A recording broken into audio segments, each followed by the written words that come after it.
received from Councillor Gerwyn Thomas for Llantwit Major Town Council and Councillor Michael Cuddy for Penarth Town Council.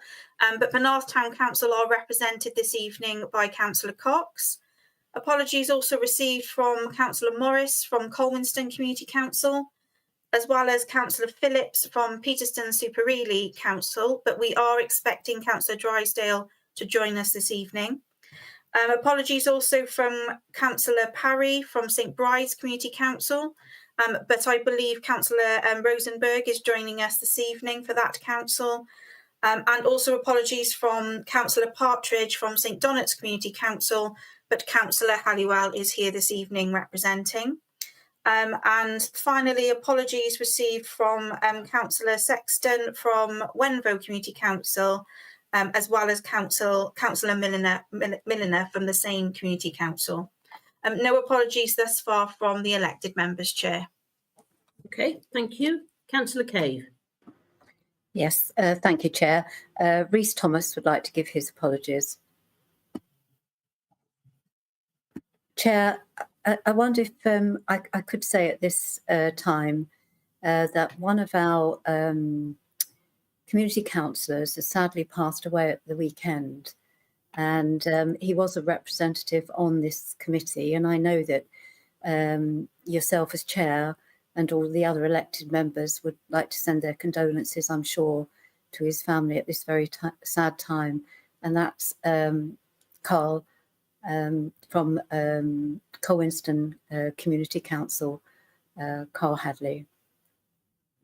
Oh, right, okay. Yes, thank you for that. Thank you. We would like you to convey our condolences, please. I will do. Thank you. Right, okay, minutes of the meeting from the 1st of July then, please, which you have all got a copy of.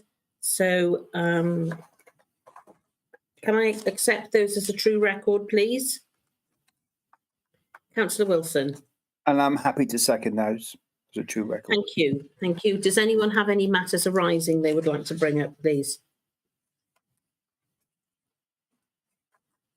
No? Okay. In that case, do we have any item 3 then? Do we have any declarations of interest, please? No, we're remarkably silent this evening. Okay, we're going to move on to item 4, please, which is an update from Inspector Childs. Good evening, everyone. Good evening. I'm coming through loud and clear. Yep. Okay, evening, as I say, everyone. I'm just going to give you some updates from the September period of incidents, some good news stories that concerning crime that's happened throughout the Vale community. We did have a series of burglaries that went along the coastline from Penarth to Ogmore by Sea. There was a team of 3 persons who were actively committing burglaries overnight in the September period, and also stealing where there was opportunities presented themselves to these individuals. They were stealing motor vehicles as well from the home addresses. So particular heinous crime, a lot of good work done by the CID, and a team of 3 persons were caught in late September. They were caught in the Ogmore by Sea area. A little bit of a chase by police officers who managed to apprehend all 3 parties, and they were brought into custody. They've been charged with a conspiracy to burgle and also steal motor vehicles throughout the September period, and all 3 persons have been remanded in custody. So a good news story there. And once we had that crime reported to us, we were quickly on top of it and managed to track down these persons, and eventually there was a prompt response, and fortunately that crime didn't go on for a number of months. It was quickly dealt with within a roundabout sort of a 14-day period. Other incidents we've got, I'm going to talk a lot about persons from the travelling fraternity. There's been a number of arrests throughout the September period in the Vale area. We had persons who were engaged in offering fraudulent cash, which took place in Boverton, in a chip shop in Boverton, where fraudulent notes were passed over. And my team did a bit of CCTV work, but also did a bit of linking work once we identified the individuals, realised that these incidents were sort of taking place throughout the southwest, not only in South Wales itself, but the southwest region going into England as well. So a lot of good work done by an officer from Lambeth Major, Jamie Williamson, who managed to identify the persons involved. And one of the persons was answering a probation appointment where he was arrested from there. And we also identified a vehicle that was involved in this crime, which was parked around the corner. And we had £2,000 worth of fraudulent currency within that vehicle and another 2 persons inside the vehicle. So 3 persons were arrested altogether and they've been remanded in custody. So a good job done there, and lots of investigative work, but credit to Jamie Williamson for the work that he's done. Also, other crime involving persons from the travelling fraternity have come down from North Wales. There were persons who were staying on the Landau site, the caravan site there. They were quickly moved on, but they went and stayed at the Fontegeri site then. And they were involved in committing a high-value shoplifting offence in Pwyllgor in Lambeth Major, where it's not a particularly pleasant crime, where the whole family were involved. Mum came in with a daughter. Mum selects some items, a number of items from the meats counter, which were listed at £500. And got the daughter to push the trolley out while she distracted the cashier and paid for some smaller items there. So a bit of a distraction ploy. But again, Jane Williamson was involved in this and went down to the Fontegeri site, identified the vehicle involved and persons involved as well, and they were all brought into custody. And the mum of the individual involved was remanded in custody as well and charged with the necessary offences. Also as well, we've been investigating, which has happened throughout the summer period, been working in partnership with our farmers in the rural community of Vale Glamorgan. Lamping / hair coursing has been prominent, unfortunately, over the summer period, where farmers have harvested their crops earlier this summer with the better weather. And we did have an unusual period in July where there was a spike in hair coursing on the farming land, where we had a number of incidents taking place. We've introduced an operation known as Operation Waxbury. We've increased our patrols throughout the farming community, targeting areas which have been previously used by persons we believe are from the travelling fraternity engaged in this activity. We've managed to seize 4 vehicles which have been involved in this illegal activity. And also this week as well, we've arrested 2 persons from the travelling fraternity again, who were involved in making sinister threats to some of the farmers as well, as a result of their dog being lost from this illegal activity and demanding for the return of the dog. So that investigation is ongoing. Those 2 persons have come into custody this week and remain on bail at the moment. It is something which we are going to be continuing our patrols, and we're working with our farming community to try and support them as much as we can. We have a meeting coming up next Tuesday now with the farmers and also the relevant unions and some parties from Welsh Government and some senior officers as well, just to give them that extra support. And we'll be subsequently from there running a farm watch, which regular meetings will take place with the farmers, discussing rural crime over the next regular periods over the next 4 to 5 weeks. So there'll be a farm watch which we will run, and going into the autumn period, we'll be increasing our patrols concerning this illegal activity and making the farmers feel safer and trying to apprehend the offenders involved. Okay, that's about it for myself. Chair, I welcome any questions from the panel at all. Thank you very much. Okay, so Councillor Phillips then, please. Yes, thank you for that update. Most of it is concentrated in the sort of Vale area, Balmerston, Lambeth Major, etc. No mention of anything around Dinas Powys, which I'd like to raise with you. My colleagues requested on the last but one meeting for you to meet with us, for us to discuss some. Okay. You agreed to meet with us, but my councillor colleague sent you 2 emails offering you dates to meet with us, but to date you did not answer those emails. Could you explain, please, where we are?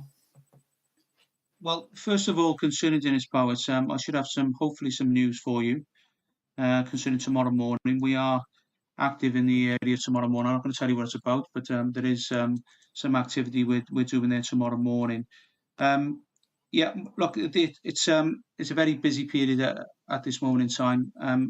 I would like to meet with yourselves as I would with all the wards involved. I appreciate.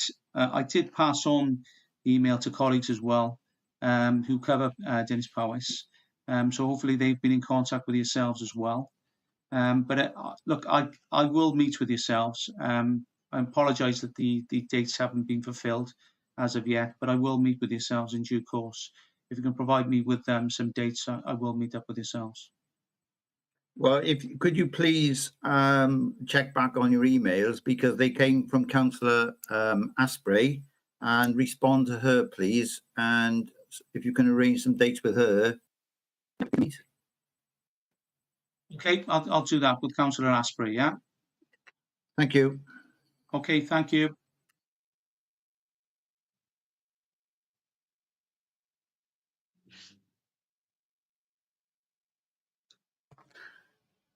Chair, are you able to come back onto screen?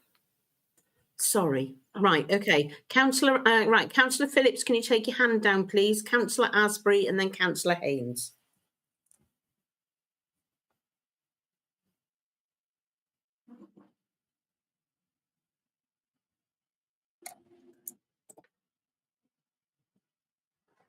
Councillor Asprey, you will need to come onto screen, please, if you can press your Sorry. activation button. Right, can you hear and see me now? Yes. Yep. Right, so I am Councillor Asprey that Malcolm Phillips sort of related to there. You have contacted my husband, who is not a Vale councillor. He's Colin, I'm Anne. So if you could communicate with me, please, I'd be obliged with that. I'm the one that's been trying to communicate with you. Now, there's 2 issues that I have, really. The first one is we have a lot of vandalism and antisocial behaviour in a certain area of Dennis Powys, and there is a live camera there.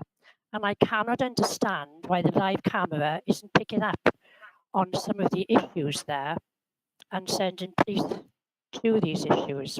So if we could have this meeting that you've just said we'll have with Malcolm Phillips, perhaps then we can discuss that there.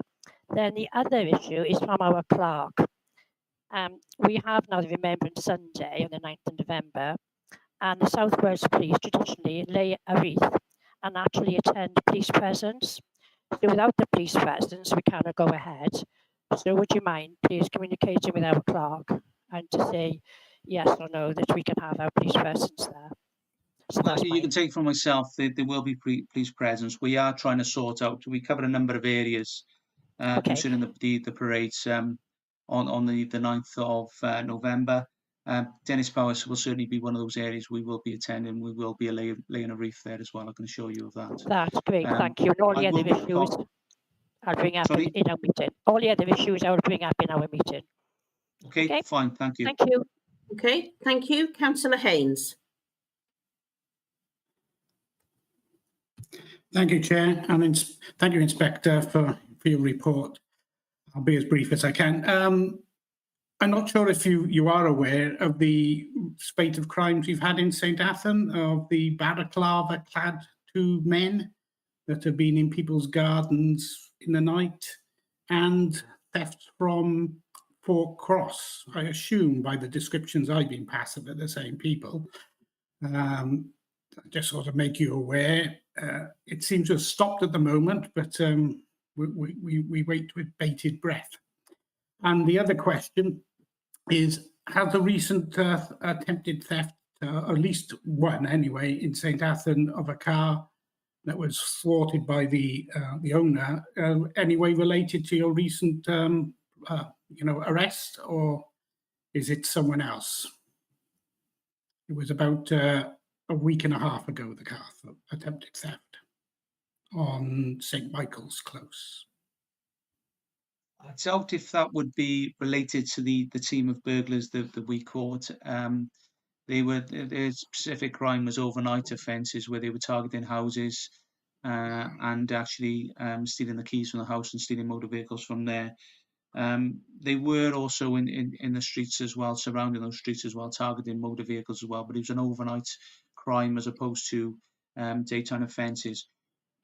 Also crime in terms of theft of motor vehicles, it is there are a number of offences that happen throughout the Vale community.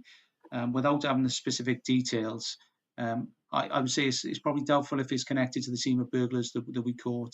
I'd need to have a look at the specific individual concerning the member of the public who attempted to apprehend the individual and what investigation is taking place. But unfortunately, there are many crimes that happen. I haven't got the specifics you're referring to there. Concerning the gentlemen or these intruders in people's gardens, was that overnight? And you're saying they were disguising their identity? Generally around between 2 and 3 in the morning. I don't know the times when they went to Forecross and stole stuff out of cars left open, but it seems like the description was the same people, but they were there at between 2 and 3 in the morning in people's gardens. And, yeah, this pattern of crime, this pattern of crime concerning persons, they were intruding in people's homes and looking for points of entry in order to break into premises. It was prominent throughout the Vale Glamorgan, as I say, from Penarth, and they were going up the coastline, and they've gone to a number of towns in Clamwit. I believe they were offences committed in St Athan as well. But also finally they made their way down to they were sort of making their way along the coastline, shall we say, and they made their way down to Ogmore by Sea, where they were apprehended by our colleagues and had been remanded in custody. So it probably is connected, but again, without the specific details, I wouldn't be able to tell you. Thank you. Okay, thank you. Councillor Summers. Good evening, Chair. Thank you. Thank you, Inspector. At an earlier meeting earlier in the year, Chair, I believe you raised the point about setting up a rota for PCSOs to attend at community council meetings. I was just wondering whether we've made any progress on that. That's something I will look into. I have stressed to the police community support officers, obviously important to attend events, events throughout the Vale of Glamorgan. Our numbers have gone down, so the visibility is not, unfortunately, as prominent as it was a couple of years ago, and we have to sort of deal with the demand that we have and deal with the reduction of numbers which has been set by Welsh Government. But certainly, it's something I'm going to look into potentially as having a rota for them to visit the wards that they cover. They always advertise the events that they're doing, where there's opportunities for the community to come and converse with them through South Wales Listens. And we just encourage everyone from the community to sign up to South Wales Listens. And the engagements they're involved with are always populated on there. And they have to do an engagement for the wards on a regular basis. A lot of them are known as couple with a copper, where they have a location where just they sit down with members of the public, and whatever the relevant issues are locally can be discussed. But they are populated on South Wales Listens, and for your ward in Penarth as well, there will be something there. Yeah, I am familiar with that. It's just and we appreciate, the numbers are stretched these days. So actually having a rota so that there was some advanced knowledge and we could let councillors know that, maybe only every quarter rather than every meeting, but at least they would have some formal contact at council meetings with their local man, because they are very useful, those discussions. Thank you. That's something I'll get them to do, as well as populating on South Wales Listens the events they've got and the engagements they've got. I'll make sure that as well they're engaging with the councillors for the area to make sure that that's publicised as well through yourselves, as well as through South Wales Listens as well. Yeah. Thank you. Okay. Okay, thank you. Heidi Rosenberg. Hello, I'm representing St Bride's Major Community Council. Ogmore by Sea was the village where they were apprehended. And I would just like to pass our thanks on to Jamie as well, Jamie Williamson. He attends community council meetings on a regular basis. And I know when I get in contact with him, he does act on it. So I'd like to pass on our thanks. Thank you. Right, that's gratifying. Thank you. Right, does anybody else have any questions for Inspector Childs, please? No? Okay, thank you very much. It's been very useful. I think people really appreciate a kind of live update of exactly what's happening, possibly that we're not going to see in the newspapers. That's okay. Okay, thank you very much. Thank you very much. You have to stay for the rest of the meeting. Okay, I'll dive out. Thank you. Okay. Take care. Thank you very much. Night. Okay, can we move on to the South Wales Fire and Rescue Service? This is Martin O'Keefe. I've seen you on screen. Would you like to come in, please? Okay, thank you. Thank you, Chair. Good evening, all. I'm Martin O'Keefe. I'm the Group Manager for Operations for South Wales Fire and Rescue Service in the Vale of Glamorgan. So as an update this evening over Q2, which spans the period from July to September, across the Vale of Glamorgan area, we attended 378 incidents. 120 of these incidents were fire related and 17 of those related to property fires. So we are continuing to deliver our fire safety campaigns through the delivery of targeted home fire safety checks. These checks are aimed to reduce risk through the delivery of fire safety advice and the fitting of smoke detectors in people's properties, specifically targeted at those most vulnerable in the community from fire. So as a service so far this financial year, we've completed 9,993 of these home fire safety visits across the entirety of the service area, which are hugely successful. And we do, it also gives us the opportunity to engage with the community at the same time as delivering these important fire safety messages. So during Q2, unfortunately, we attended 72 deliberate fires within the Vale of Glamorgan. So this type of incident remains our most prevalent incident cause, unfortunately, and it continues to be a real cause for concern. Deliberate fire settings often quite closely linked to antisocial behaviour. We are continuing to work with partners, including South Wales Police, to try to reduce deliberate fire setting. Our youth intervention teams are working throughout the service area, including the Vale, specifically targeting young people and those kind of subject to antisocial behaviour, trying to mitigate the dangers of arson, particularly at the moment as we're moving into the autumn. We're obviously approaching November very quickly. Our intervention teams are now starting the op-ban campaigns. So these campaigns are aimed at reducing that kind of misuse of fireworks and antisocial behaviour that often comes with it. So it's a big area of focus for us at the minute to try to reduce these numbers as much as we can. Across Q2, we've also attended 164 false alarms. So that is a reduction from 195 across the same quarter last year.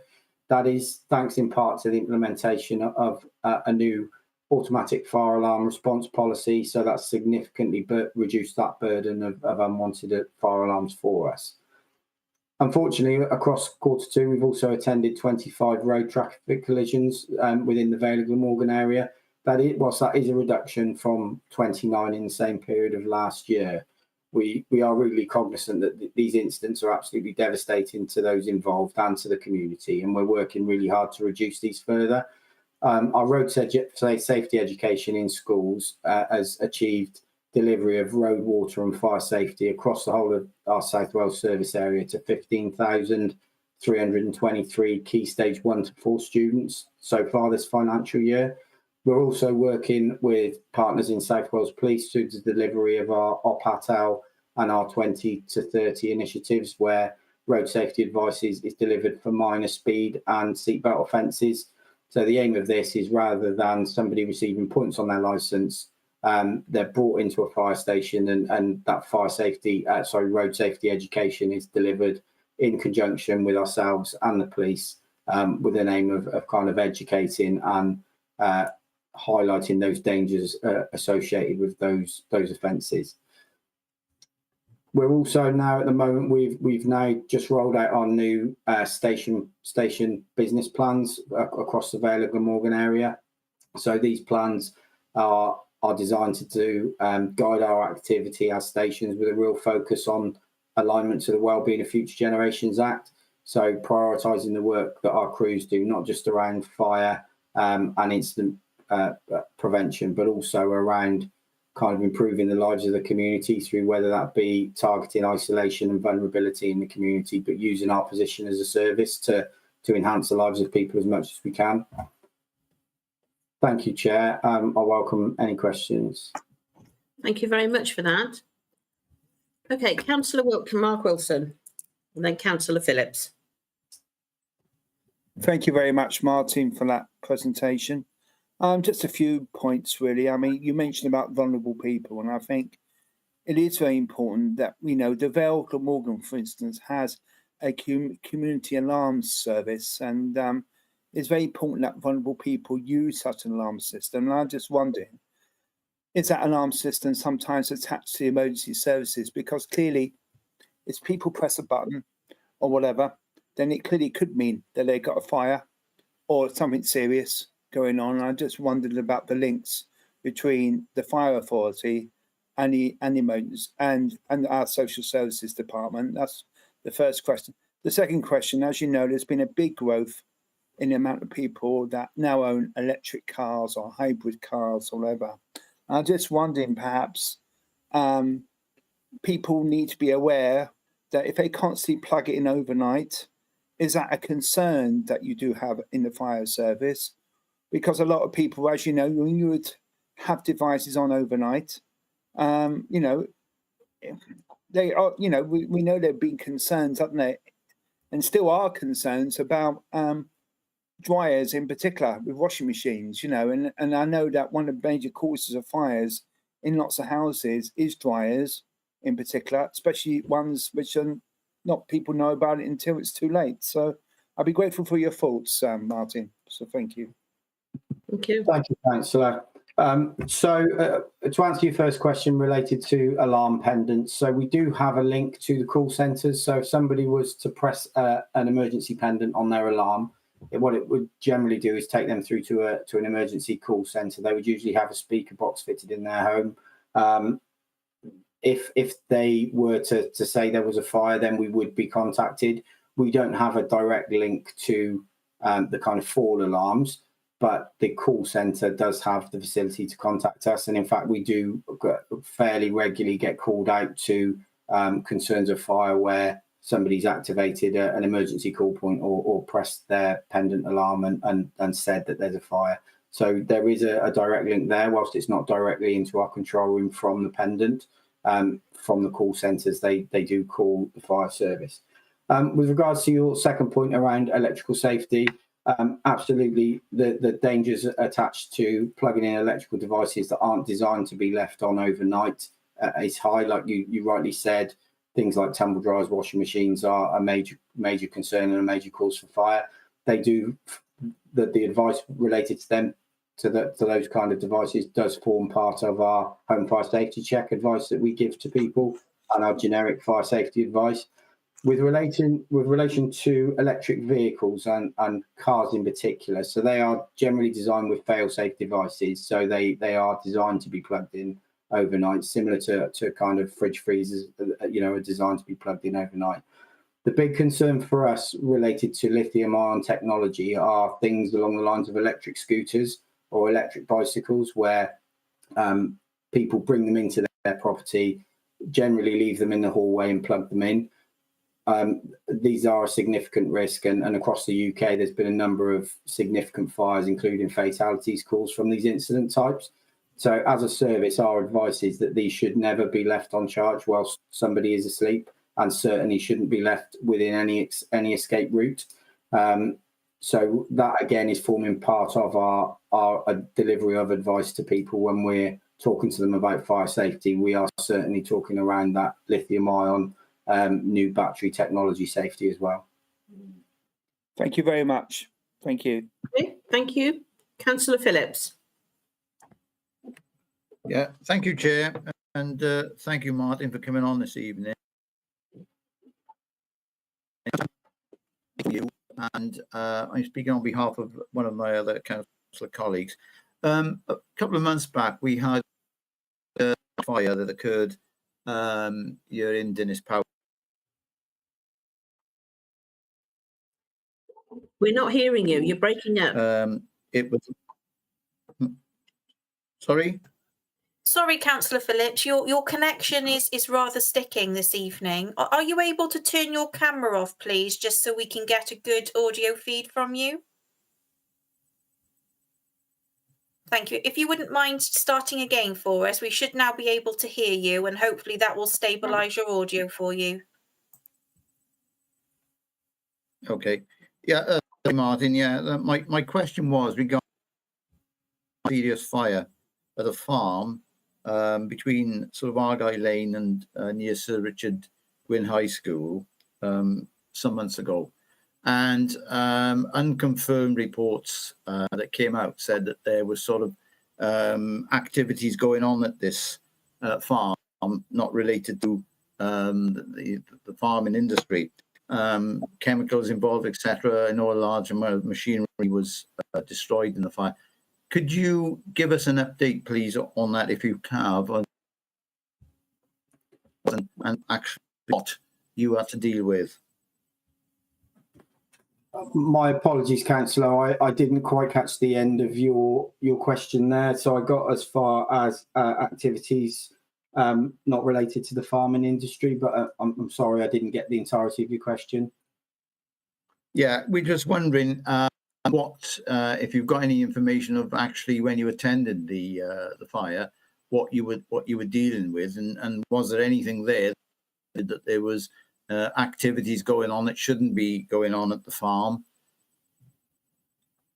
I'm afraid I don't have any specific information related to that exact incident, as I didn't attend it myself.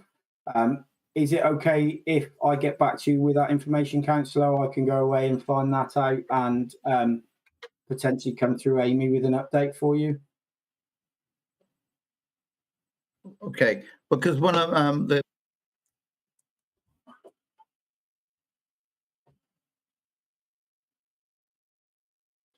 I'm sorry, we're not hearing you, Councillor Phillips. and I'm very sorry, Councillor Phillips. We're not able to hear you at the moment. Would you be so kind as to leave the meeting and rejoin? And we'll wait for you to do so and go to any other speakers if there are any, just in case it's a case of reestablishing your connection.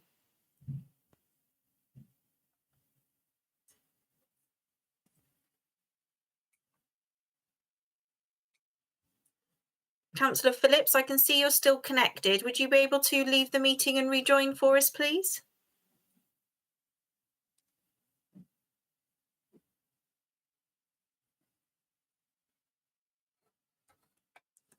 Thank you, Chair. Sorry for the interruption.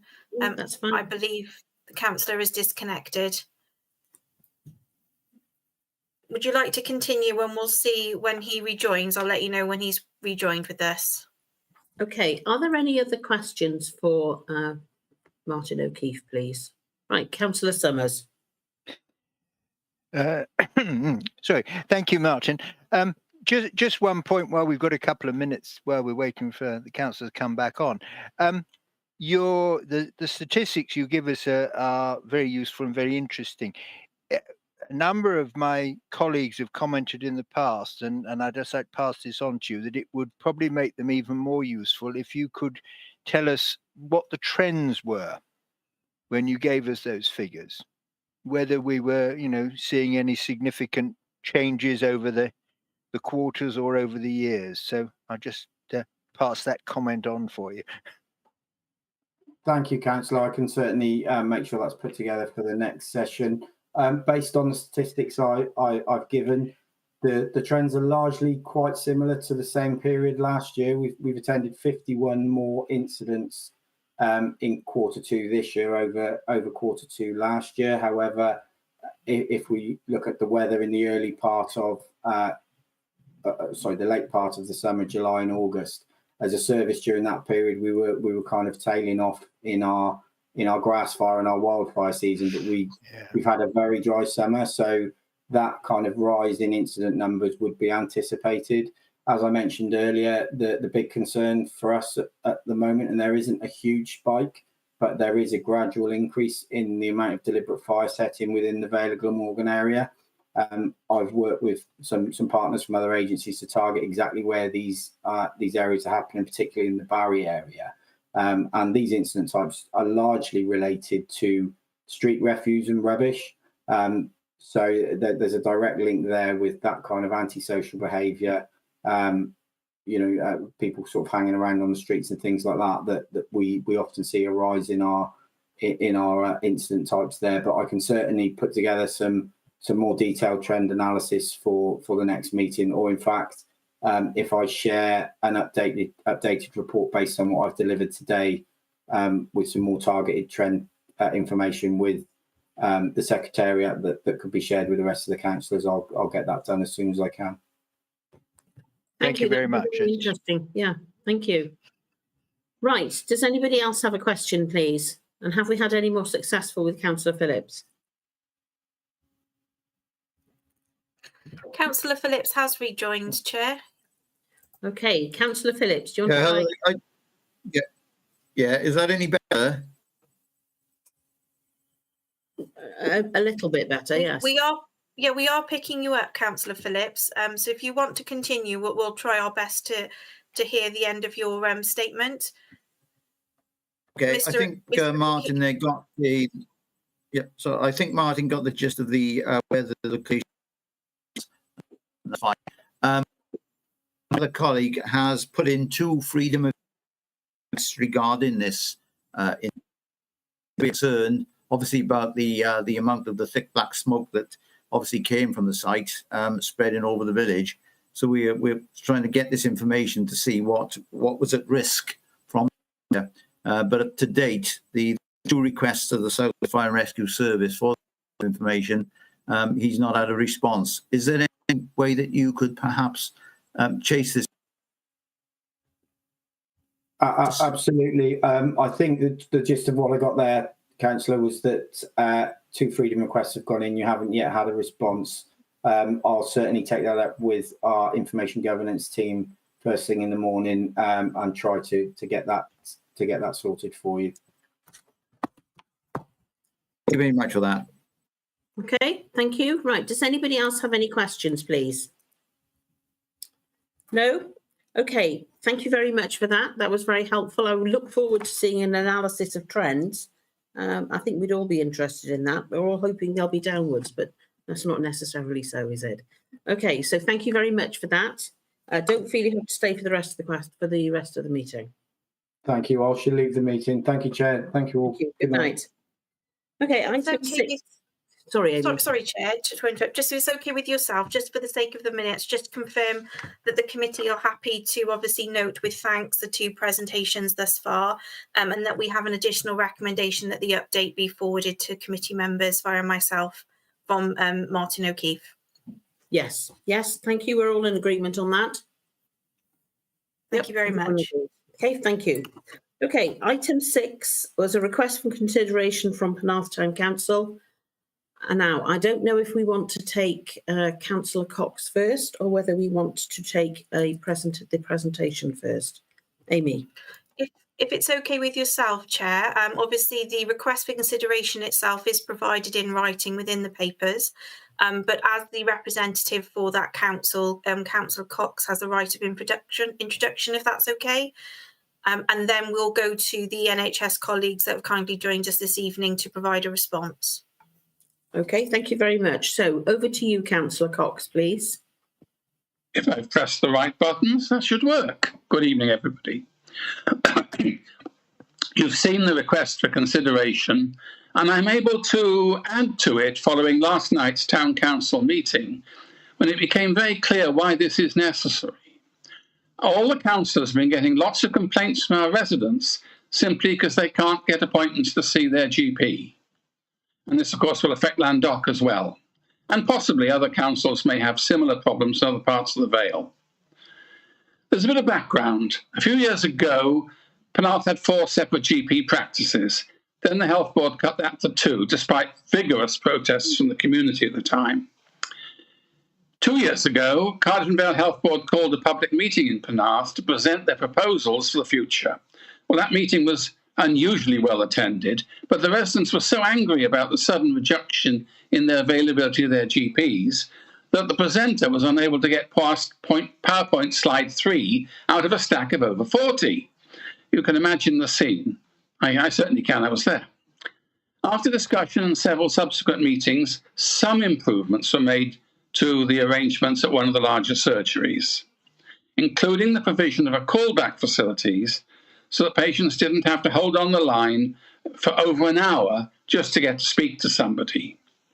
It was welcomed at the time because it improved services for some of the community, but we reserved our judgment depending on whether it would lead to a long-term solution. And 2 years later, I can tell you that based on the number of complaints we're now getting, we're very clear it hasn't led to a long-term solution. One practice in particular, the large one, continues to insist that all GP appointments, whether for that or a subsequent day now, can only be made by phoning them 8 o'clock in the morning. This results in, of course, overload, repeated redialing, and substantial wait times. Now, the callback facility is a very good idea, but it ends up like a form of lottery with only the winners getting appointments. It simply shouldn't be like that, especially as some of our vulnerable residents struggle to make even a single call. The problem with callback is significant. Many people who start work at or before 8 o'clock have to phone in. They may be allowed to make a call to the doctor, but not the 20 or 30 attempts it normally takes to get into the queue. And certainly people who are at work can't receive incoming calls while they're on duty. Equally, it may not be possible for patients to know where they're going to be when they get the call back. And so to give the surgery details about why they need to see the doctor, they need privacy, which they won't necessarily have. Now, Penarth Town Council, as I feel sure most councils here tonight, reject the suggestion that any form of two-tier healthcare can be acceptable. But beyond these obvious situations, there's something else which bothers me rather a lot. When a patient needs to see a doctor, but is uncertain or reluctant. Now, you've all seen the TV adverts, long-term cough, contact your GP practice. Yeah, that's the problem, contact the GP practice. Plenty of symptoms can be cured if spotted early enough, but that can put the patient's life at risk if they're ignored. And a wavering patient getting that sort of pushback when they try and contact the surgery, they'll just give up the idea of calling the doctor at all. The doctor will be too busy to see me. So that's why we're raising this tonight. We think this is down to cuts in funding, and of course most of you will know about the national insurance contribution increase recently. GPs have to pay that. They are a small business. Now, small businesses have to cover their costs, and it's not entirely clear whether that's the best model for the future. But this isn't the place for that debate. Instead, we at Penarth Town Council, through this committee, are calling on the Vale Council to write directly to the Welsh Health Minister to request an urgent investigation into what has happened here, and to require Cardiff and Vale University Health Board to put matters right with equal urgency. Thank you, Chair. Okay, thank you very much for that. Okay, so I'm going to hand over to the representatives from the Health Board to respond to that, please. Okay, the floor is yours. Thank you. Thank you, Councillor. I'm Victoria Legree, I work in the Health Board in strategic planning and I'm responsible for long-term plans for the Health Board going forward, but I'm also joined by my colleagues Lisa Dunsford and also Emma Lewis. Lisa is our Director of Operations for Primary Care, and if she's off mute, can just introduce herself briefly as well. Yeah, hi everyone. I'm Lisa Dunsford, the Director of Ops, as Vicky has said. I just wanted to point out, Chair, that listening to Councillor Cox, whilst I did join some discussions several years ago on sort of the access to GP services, I just wanted to flag this wasn't quite the brief that we were expecting and the presentation that we've prepared is a much wider one. So, of course, I am happy to pick up on Councillor Cox's issues, but it isn't sort of our understanding, and you'll see our slides don't really Yes. marry up with that. If I could just offer some clarification there, Lisa. So the request for consideration as submitted is a Vale-wide topic. Obviously, I believe Councillor Cox is referring specifically to a town council meeting, which obviously is his specialism within the Penarth Town Council area. However, the procedure through this committee is on a Vale-wide basis. So therefore, that's why your response is as it is. Lovely. Thank you for the clarification, Amy. Thank you. Thank you. I hope I'm going to be able to share my screen here. I'm just going to, let's see if we can do this. Bear with me. Okay. Can everybody see my screen there? Let me know if you can't. We're just waiting for it to come up, Vicky. If you've sent the request, you may need to select the source that you require. Yes, just done that. So I'm hoping it will. It's letting me know it's sharing the tab. Yes, if it's okay, it might be easier for. I know my colleagues were testing the presentation earlier, so it may be that they can share on your behalf. Yeah, thank you. Let me just give it one more try, and then I will pass over to you. Bear with me. And apologies in advance. I've had a terrible cough and cold, as you can probably hear. So if I do cough a little bit, I'll attempt to go on to mute so that you can all not have to listen to that. Vicky. Right, I've just pressed reshare. Hopefully you can now see that. That has now come up, Vicky. Yes, we can see that. Fantastic. Thank you very much. Right. Okay, so I will be taking you very briefly through an update on our health board plans, mainly as a part of our collective ambition with our partners to become an integrated community care system, a big focus of ours over the longer term. And then my colleague Lisa and Emma will take you through some specific plans for communities living within the Vale of Glamorgan, and obviously time for questions after that.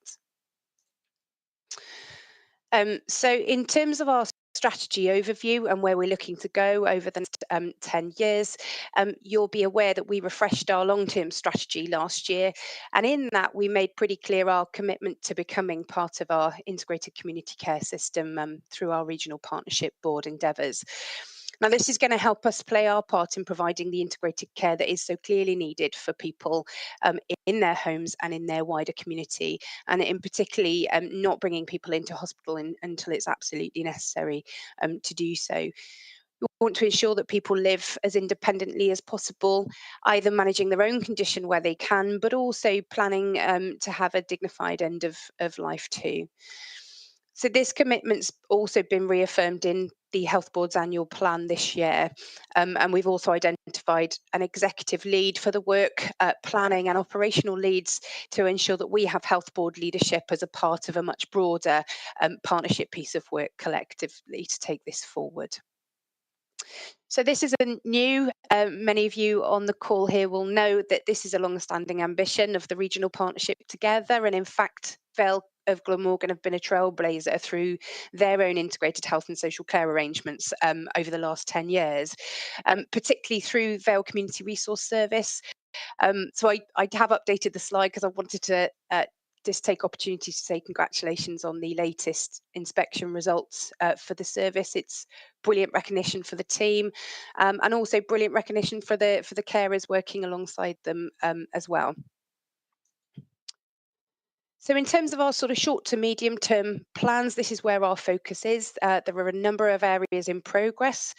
We are working collectively as a part of the regional partnership work to look at how we do this together, but you'll see there is a number of areas of focus, including the single point of access, but also the urgent care centres as well as crisis response. And whilst looking at the short to medium term issues, we're also looking at how we do this for the sort of more medium to long term. So this is the area that the sort of I link in and work with, but it's looking really at how we progress those longer term plans. We have an integrated community care sort of summit session with partners on the 3rd of December to sort of kick off that visioning work. And as a health board, we're looking to develop our future models of care as well, which will be described as a part of our own clinical services plans.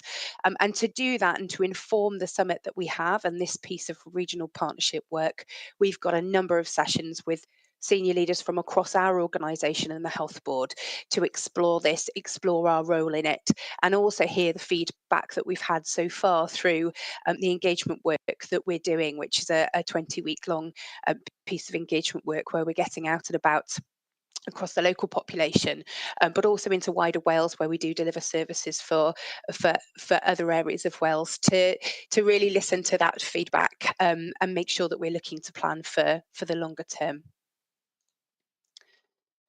So to underpin all of this, there is a critical piece of work that we're undertaking at the moment, which is refreshing our sort of baseline for all of our estates. That's both our acute estates in terms of what we offer on our sites, our hospital sites, but also importantly within those community settings.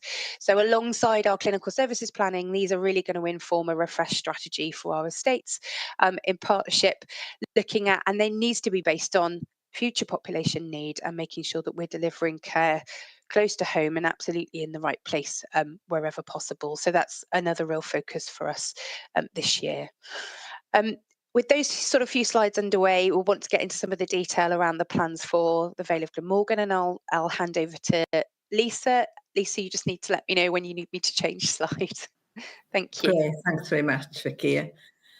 Okay, so as Vic has said, I think that we have got a good sort of relationship in terms of that integration and partnership. We're not hearing you at the moment, Lisa. If you're able to press your activation button, we'll be able to hear your audio over the presentation.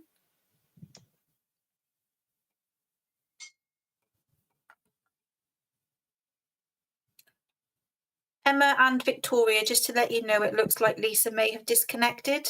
Oh, Lisa's back with us. Are you able to press the activation button, Lisa? Can you hear me now? Okay, we should have your audio now, Lisa. Oh. Yeah, can you hear me? I can. I can hear Lisa. I can also hear you. I don't know if the chair can hear you, but I can. Okay. I can hear you. Yeah. Okay. Are you happy for me to carry on then? Yes, please, Lisa. Yeah, okay. So if we click on to the next slide, Vicky, I think, you know, in relation to what's already been said, I think we have got that good relationship in terms of working together. This slide just provides a little bit more detail. I mean, it does set out some of the primary care services that we do have in the Vale. I know we do talk a lot about GPs, but I think we've always been quite keen to promote some of the other primary care services, notwithstanding what Councillor Cox said a little bit earlier on. Also, Vicky has mentioned about the Vale Community Resource Service. I mean, that really is one of our key service provision that is jointly done across sort of the health and the local authority. And again, it varies very much as an integrated team, co-located. And we've also highlighted on the slide some of the other services that are run within the community.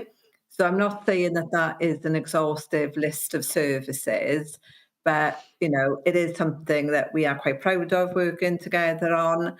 And actually, I think it's the way for us going forward.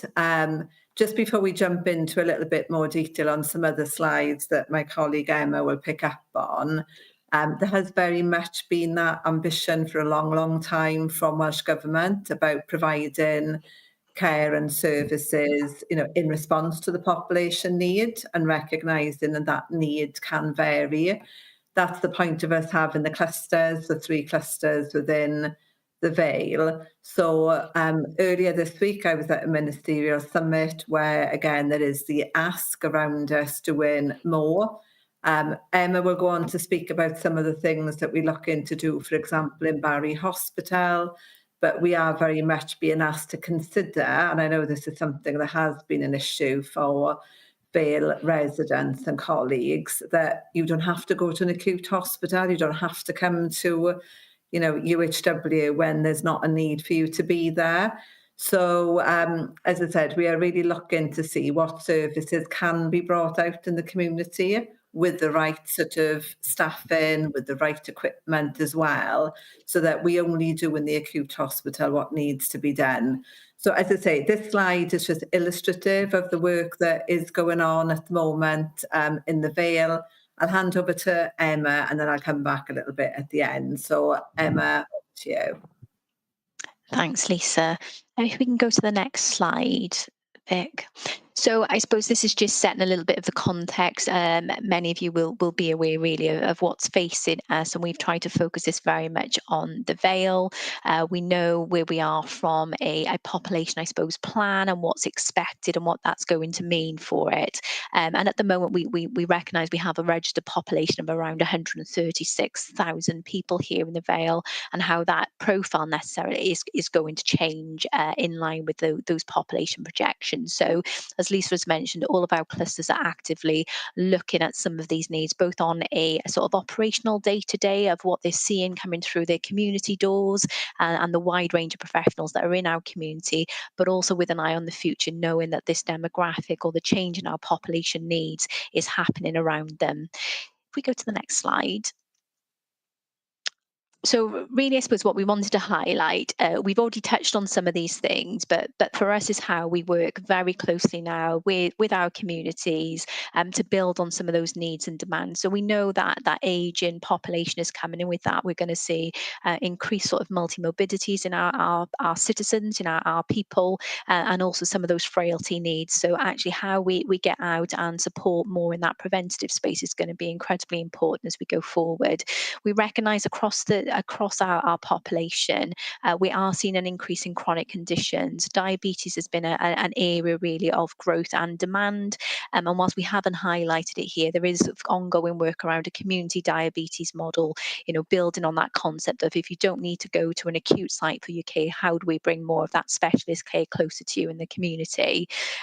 We recognise there's more to do, and particularly some further demands really around mental health, particularly adults.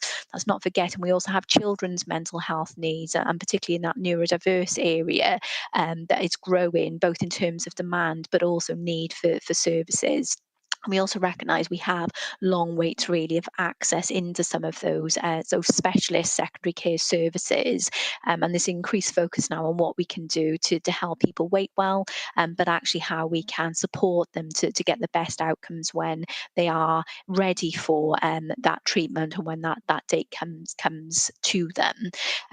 But we also know that there are other aspects really in our community that is having an impact. So we work with our clusters on a regular basis, but through regular planning cycles on a quarterly and then an annual basis. We're refreshing those needs, working closely with our public health and our professionals in our communities to understand what needs are faced in our communities and what does this mean. And whilst there's a number here that are specific to the Vale, there's a number here that are also sort of population wide for us as a health board that we'll be responding to. If we go to the next slide. So I suppose what we wanted to focus on here is where we are from a Vale. Lisa has already mentioned really our ambition around the Barry Community Hospital. It probably has been underutilised as a community asset for us. So actually how we start to rebrand and redevelop that as an opportunity really for more care in our community. So Barry is going to be one of those areas of focus that really underpins our integrated community care system ambition. But we also know we've got some work that we're actively progressing around the Barry Gateway regeneration, so how we can re-provide some of the services that have been in place but actually now from a different location. And there's also some work that we're supporting around that health inclusion programme, working very closely with our local authority colleagues and partners. That need really for Barry Community Hospital is critical for us.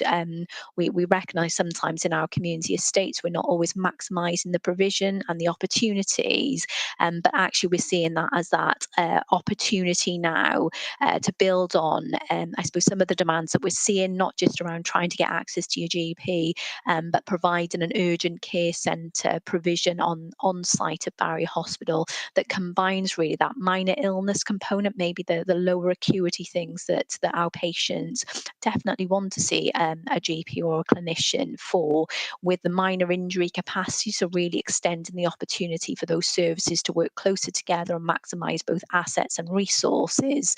But then when that need possibly is escalating and maybe they're not able to get to one of our sites, particularly Barry at this stage, actually what is our safe at home response to get out and see people in their own home, that really strengthen our enhanced community care response, that if they're in need and actually we can prevent unnecessary admissions, unnecessary interventions, possibly in a hospital or an acute setting, how do we provide that more in our community?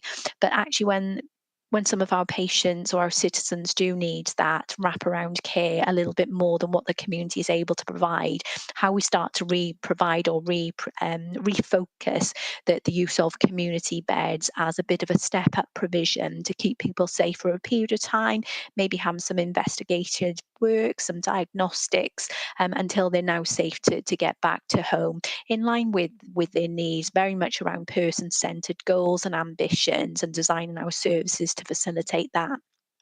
There's also other work that we're trying to do. So that's some of the acute sort of on the day immediate space that can make a difference to patients and our citizens. But we also recognise there's more work that we can do around some of those planned care initiatives, and how much further we can go in our community to bring some more of those specialists. So underpinning all of this now will be community by design. So if it can be done in the community, then why isn't it being provided at this stage? And here are some of the ideas coming through from primary care of what they're seeing are things that could be provided closer to home, and there would be more work to do around these, but we wanted to share some of these ambitions that are starting either in pilot phases in some of our clusters and our communities, but with a view then that they become sort of Vale wide, and if appropriate at Cardiff and Vale wide. I can see a hand has come up. Do you want me to take a question now before we move on? Sorry, are you happy to do that, or would you prefer to wait till the end? I'm happy to take questions now, because we're probably just going to go into some of the sites updates if it's relevant to what we've just shared now. Okay, thank you. Okay, so Councillor Payne and then Councillor Wilson. So mine would probably be relevant to the end because it's a question about Barry Hospital. Okay, so I'll wait. Okay. Councillor Wilson. Yeah, my question was a bit earlier on about the places that we can get healthcare. And I think there's a discussion that needs to be had about the role of pharmacies when dealing with flu. Because my understanding is that some places will deal with it and some won't. And I think we do need to get some sort of joined up relationships between pharmacists and GP practices, so that people, when they got a flu or a cold or whatever, they go to the appropriate place. And I think perhaps a bit more work on signposting would be perhaps important, not just say that you can go here, but how can you do it and what do you expect when you get there? Something like that would be helpful. No, Okay, I would. Yeah, we would agree with that. And, you know, the other aspects really that will start to underpin that is how do we, as you've just said, help people navigate our system, and then what to expect when they are maybe attending an alternative to a GP practice. So, you know, we've had a long campaign around primary choice, trying to help our population understand the different choices available to them. And we're really starting to increase, I suppose, the scope of what our single point of access and navigation from 111. Actually, if 111 is a place that people end up, or they're in their community and they see signs, they should have confidence and assurance of where we might redirect or navigate people to. It's the right place for their needs, and it doesn't necessarily always have to be in one of our acute sites. So if we move on to the next slide. Sorry, Councillor Payne, did you want to come in or not? Yeah, thanks, Chair. At the end, I'll just keep my hand up as a reminder. Okay, thank you. So the next couple of slides really is just to, I suppose, to bring into context. We know that Vicky touched on this earlier, and I know that this has been conversations over a number of years, but we're still actively looking at those opportunities to develop more of that provision in our communities, recognising that some of that space, some of our estates, both from an acute and a primary care angle, does become quite sort of stretched really in terms of what it's able to do. And there's always active work with our primary care providers on what those opportunities are and how we might access and draw down different grants to help expand the space and the opportunities available in their local community. So for Eastern Vale, we know that there was discussions around the wellbeing hub site, but unfortunately that has now sort of stalled at this moment because there is no alternate provision that's been identified. But that is something that I think as a health board we would still actively look to pursue.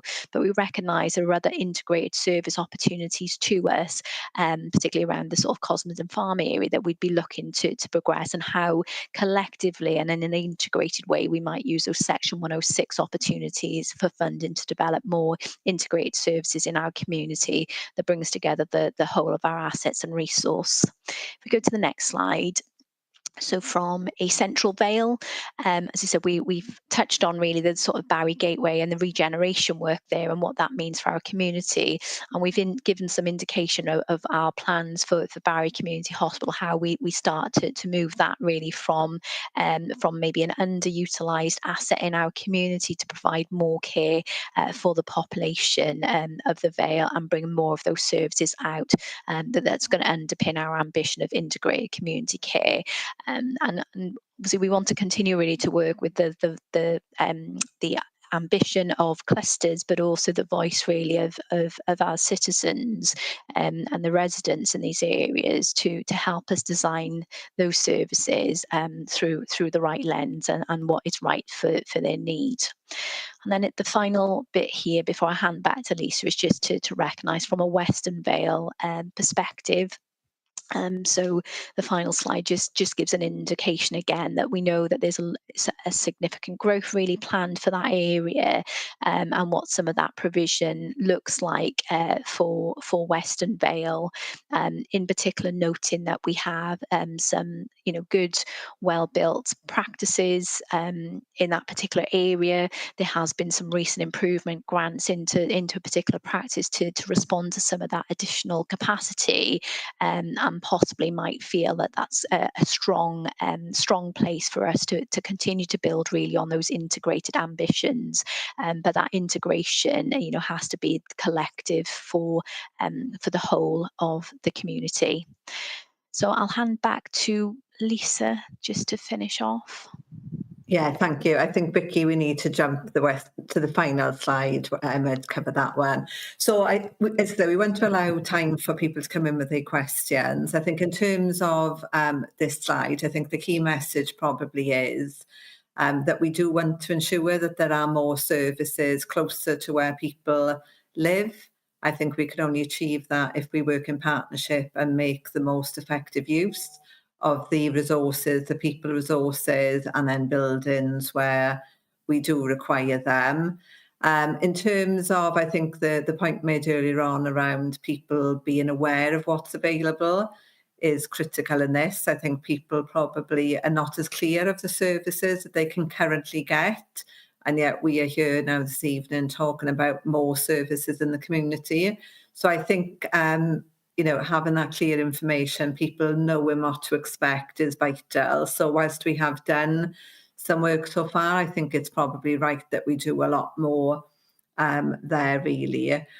So as I said, I think there's a commitment from the Health Board to do more in partnership. I think certainly that's the flavour now coming out nationally as well. And I think key to this is understanding and listening to what people in the various areas across Cardiff and the Vale as we're talking tonight, what they need as well. So I won't say any more. I think we've probably touched on some of the points here earlier on, Chair, and then we're happy to take questions because I can see a number of hands up. Thank you. Okay, thank you very much. So Councillor Payne, then Councillor Cave, then Councillor Toker. Councillor Payne first, please. Thank you. So I'm in.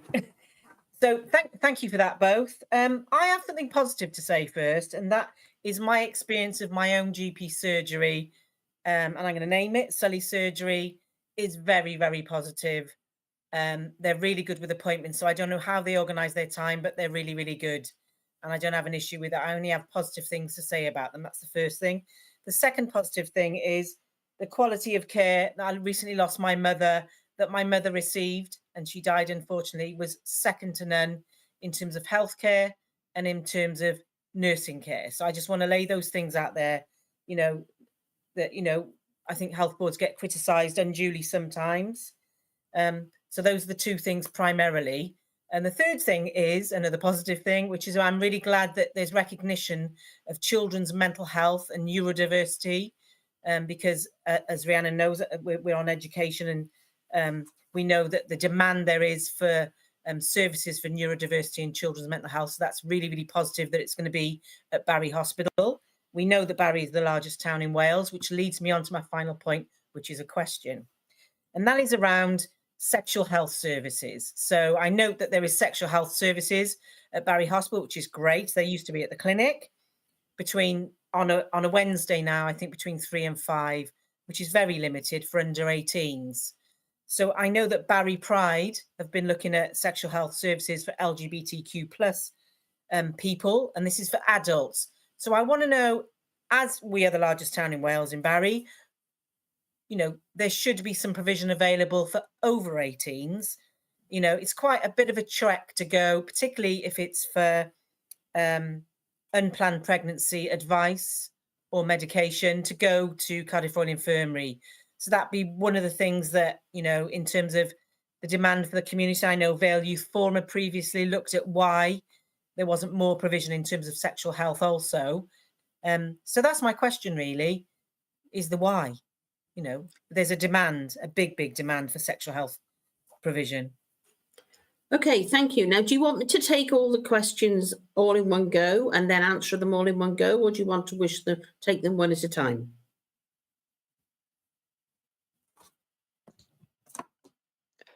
I'm happy. Emma, I'm not sure what you would prefer. Do you want to do them one at a time?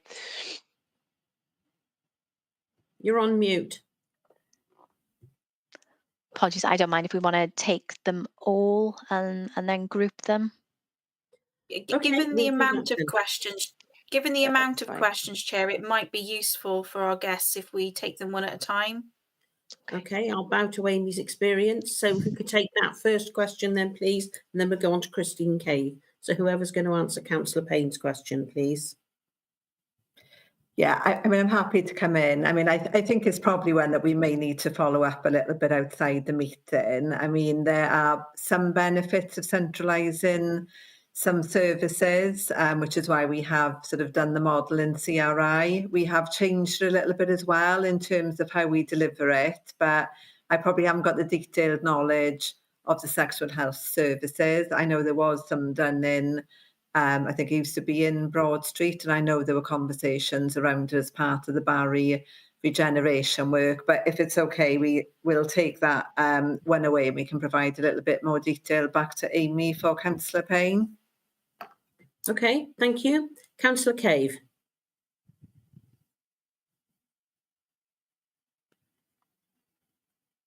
Is that hand gone down? Okay, Councillor Toker. Sorry. No, I am here. Okay, go on then, Councillor Cave. Yes, thank you for your presentation.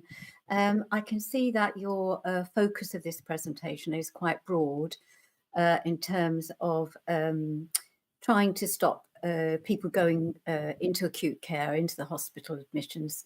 And I applaud that. That's a great thing to want. But going back to what Penarth Town Council wanted this evening, and their main cry is that they can't access their GP services in a swift an effective way. And surely one of the main ways that you can ensure that you don't have people going to acute services is to make sure that they can access a timely and well-run service from their GPs. Because if you put barriers in the way, and I think there must be lots of barriers in the way all over the services in the Vale of Glamorgan, not just in Penarth. It's great that Councillor Payne has a great service, but I'm sure a lot of us don't. You must surely see that is one of your aims, is to reduce that. Because if you don't reduce the inability of people to access services swiftly and effectively, you are in effect pushing people into acute care because they either give up, because they can't wait an hour, as was explained earlier on, or they're too ill to try and keep accessing services until they become really severely unwell. So I think, part of our early intervention service has to be, the cornerstone of it has to be quick access to GPs in a way that people find acceptable. And at the moment, I don't think that's happening. And I'd really like a focus on that. Yeah, if I come in on that one then, I think, we have had lots of discussions on Penarth. I am going back a few years, and we had the chief executive, we had the chief operating officer, myself and other colleagues. So we will provide more information outside the meeting. What I need to say though is that the contract under which GPs operate is a national contract, and the access standards are also developed nationally.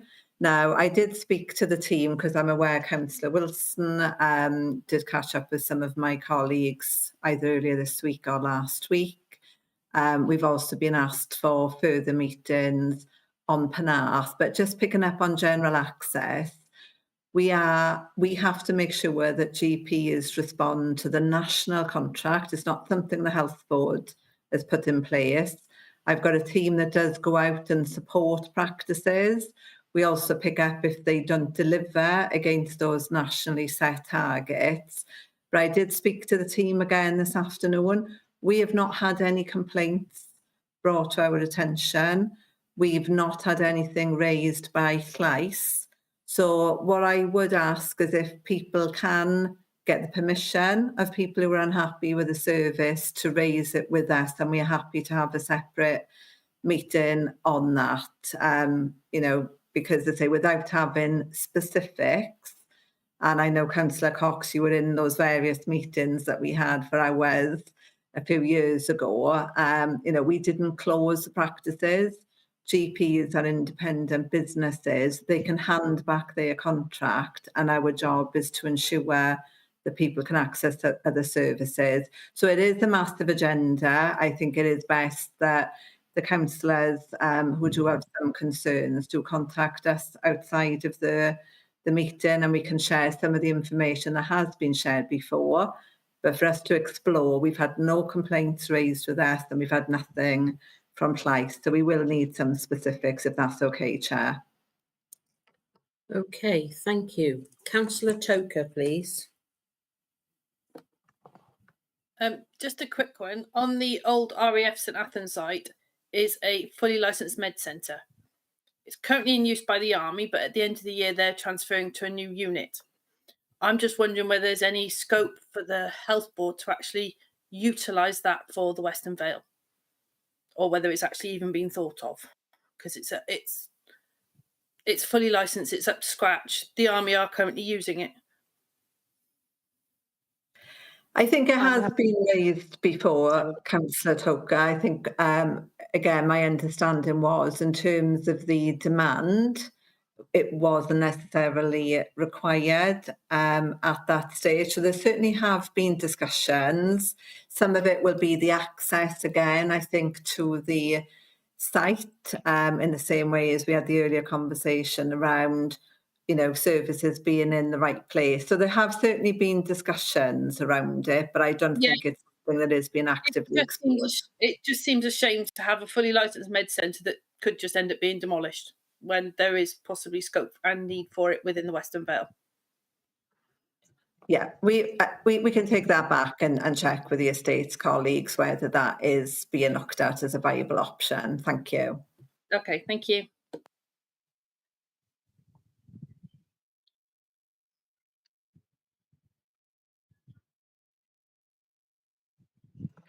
Chair, if you would mind popping on. My colleagues did take you off screen momentarily, just so we can make sure we have the fourth speaker. Sorry. Right, sorry. Councillor Rosenberg, please. Hello. My question is linked to the previous councillor's question as well. For some of the community and mental health services, have you considered actually running some services from community buildings, such as in Ogmore by Sea, we've got a village hall. So are there some services that you could run that don't need a clinical setting, but would still provide services? Yeah, I think, to be honest with you, Councillor, it is something that we do need to consider more. I think that, you know, we do have issues, I think, in relation to some of the estates available to us. So I think it's definitely an area that we need to have more conversations, particularly if there are premises available in the areas where there is the demand. I know with some of the mental health provision, when there was a review, actually, I think some of the feedback was people quite like the remote access to it. I'm on about more virtual contact rather than face-to-face, but obviously there are individuals with different requirements. So I think all I can say is it is an area we probably do need to look at a little bit more. And if there are facilities available, then I think it would be helpful if the health board can be made aware of those and we can see what can be provided out of those facilities. Thank you. Thank you. Councillor Campbell. Hello. Please excuse my scepticism on this, but a lot of things that were discussed within your presentation were, this is what we want to do, this is what we might do, this is what we may do, but there didn't seem to be any kind of firm points that came out of it. And any firm points that came out of it, there was no timescales given to anything of what we could expect. Obviously, we're looking at the RLDP now as a council. That was lightly touched upon in your presentation. So we're looking at potentially a lot of development coming in the Western Vale. The only kind of firm point that you brought to the table was potential development coming in Barry Hospital. That's still a significant distance for people to travel within the Western Vale. So what are we actually looking at in regards to development within, you know, our health services? What firm points are you going to put forward and what timescales are we actually looking at? Yeah, we had undertaken our planning sessions now. Vicky may want to come in on this one as well. We did try and give a general presentation. I take your point that there weren't sort of detailed timelines. Anything that we are currently working on, there would be a plan, there would be timelines within that. So we can maybe revisit the slides and put in some specific dates. But in terms of our planning cycle, Vicky, did you want to come in? Yeah, I'm happy to. It's a good question. That is what we need to do as a health board. We're right in the middle of our planning cycle at the moment. So we do this every single year. So we're at the point now where we're looking with our clinical boards, and primary care will be included within that, of course, at identifying and drawing out those timelines and some of the details that we can put in, we can test across the system with our partners as well. So I think we would be very happy to start signalling and putting in those areas, those actions and those timelines to be able to bring back to you. I'm looking at Emma in the top right hand corner because she's our main lady for planning in primary care. Yeah, and the other thing I just wanted to add really to that, I think you're right. Like, so we have approached this more generically, but we do have really strong links with the planning team in the Vale local authority, particularly around the replacement or the LDP and the replacement LDP. And actively, we know we need to work together. I think, you know, the term in the the Vale is placemaking. We're calling it place-based planning, and actually what are those needs for those communities. And I think linking back to the point around assets, actually what are the assets that are already in our community that we can maximise together. You know, we also recognise some of these developments take some time, but actually that early planning, early engagement around needs, growth, opportunities to work together across all of our services, because it is health, it's the wide range of community and our third sector providers. You know, that's a drive, and as Vicky said, you know, we'll be in our own annual planning, but actually we've got an eye to the future, so they will be ongoing conversations. But yes, we can obviously refine up in terms of the timeline, what those predicted trajectories are in terms of growth, and what does that mean for the services that we may need to provide in those communities, and those opportunities, both from existing assets, maximising some of the assets through some development, but also the provision possibly of new assets that could come as a result of some of those growth plans.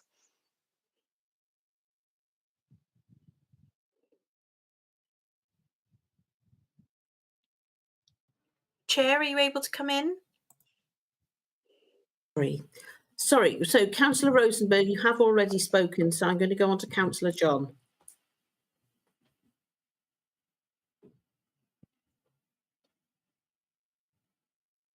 Thank you, Chair. I'm not a member of the committee, but just quickly, I wanted to have a quick word with Lisa. We've met many times, Lisa, as you're well aware. And could you arrange to give me a call or send me an email direct? And I don't want to take up the time of this meeting tonight, because it was specifically tonight raised by Penarth, not the rest of the Vale. But however, I would like to talk to you further about the Western Vale and Llantwit Major. Thank you. Yes, of course, Councillor. I've got your contact details, and I'm more than happy. I'll drop you a message tomorrow, no problem. Thank you. Okay. Thank you. Thank you. Councillor Wilson, Mark Wilson. Yeah, thank you very much, and thank you for your presentations so far. Just one big point, really. I'm going to compare ourselves with an Iron Bevan healthcare. An Iron Bevan has physiotherapy whereby you can request it. You don't have to go through your GP. As a consequence, they have a service which I think would benefit an enormous amount of people within Cardiff and the Vale Health Board area. This is something we should be doing. As a result, because we're not doing it, the consequences are is that lots of people see chiropractors, they see people who, I'm not saying are not professionally qualified, of course they are, but clearly, you know, sometimes they may be masking something much more serious. And I'm really concerned that lots of people are using such practices instead of going to their GP, because they find it very difficult to access it. And then they find out that physio has got a year waiting list or 6 month waiting list for something that could be potentially something that could be resolved over a period of time and managed if they had the right physio. And also those people are trained to identify if there's something else which is much more serious. I think clearly this is something that we should be doing, even on a trial basis in certain areas where perhaps there is a need. And I do see a growth of personal health care, which is alarming, to be quite honest, because we're not doctors, we are patients, and really we need to see a doctor, and that's got to be the priority. Yeah, Councillor Wilson, we did, it was prior to COVID, so the health board, there'd been some cluster work done, and it did sort of show that actually there were a lot of contacts with GP for physio-related issues. So we did invest, I think it was around £2 million, and we did roll out sort of cluster-based, or locality-based, it may have been at the time actually, physio-related services. I think there did have to be an initial contact with the GP rather than a self-referral, but some additional capacity was provided. So there definitely is, as you say, the need out there, and that was the way that we did set up that service, but certainly happy to have a chat with our colleagues in an Iron Bevan if they've done it in a slightly different way and there are sort of benefits from that, we are certainly happy to look into that. Very much. Thank you. Okay, thank you. Councillor Jeffries. Hi there, good evening. Thank you for your presentation. There's a couple of things I'd like to go over. Again, I'm up in Landock, so right by Landock Hospital. I noticed that you didn't mention Landock Hospital in any of the sort of planned developments. Is there any reason particularly for that? I think some of it is, and again, I will check with them because I have been out of the office for quite some time and I haven't long come back. I think in terms of sort of the way we've been looking to do it, I think in relation to some of the areas that are other facilities around, I know Llandoch is a little bit on the border. So I suppose there is something in terms of where people are happy to travel to.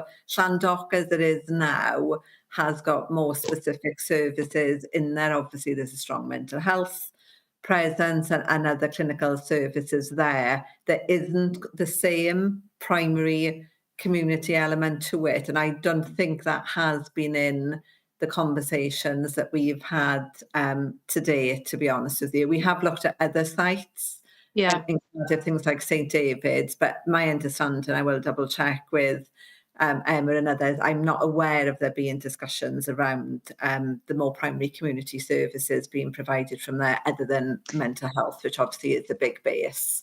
Yeah, lots of our residents, again, like in Penarth, we struggle to get GP appointments. That's the main sort of complaint and concern with most of our residents up here. But we also struggle up here with transport links, and we were wondering if you're working with partners, as you say, for these new developments, whether you'll be looking at working with any transport links that would enable people to get to those new hubs or new providers, you know, in good time, I suppose. Lots of our residents don't drive. We've got quite a number of elderly residents, and a lot of the residents say they end up going to the Heath Hospital, which is quite far out from here. So yes, there's a big transport problem for some of our residents here, and I'd like to know if there's any plans to sort of collaborate to see if that can be, you know, that can be a service that you can assist with, or that you know, we could rely on.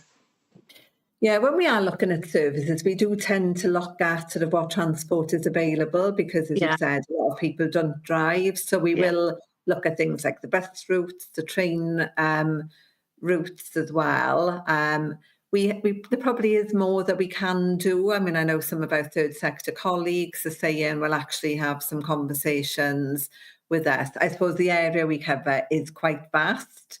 So we do take into account, you know, both in terms of where the need is and how accessible will those services be. But we mainly do look at the public transport councillor rather than what else can be provided over and above. But I do know that some of our colleagues, third sector, and I don't know if anyone wants to come in, do say make sure you do speak to us in case there are services they can provide. Fab, thank you. Just to support that, really, in terms of the third sector and the work that we do, it's absolutely a question that we ask when we're looking at any kind of service change or service provision, is what else is out there in terms of support, because access and transport comes through loud and clear on the engagements that we have. So we make sure it's quite a sort of weighty criteria in terms of where we're looking to provide services, which is why, you know, sometimes the conversations earlier about what about various different locations, quite often they are chosen not only because they're fit for purpose in terms of delivering different ranges of care, but particularly because of that in terms of the access, the transport. As Lisa said, quite often we work with public transport, but we are starting to get into those conversations now with third sector and other opportunities in terms of how we can support people. So it will be a big part of our planning going forward. That's great, thank you. Okay, thank you. That was Councillor Jeffries. Where are we? Councillor Asbury, please.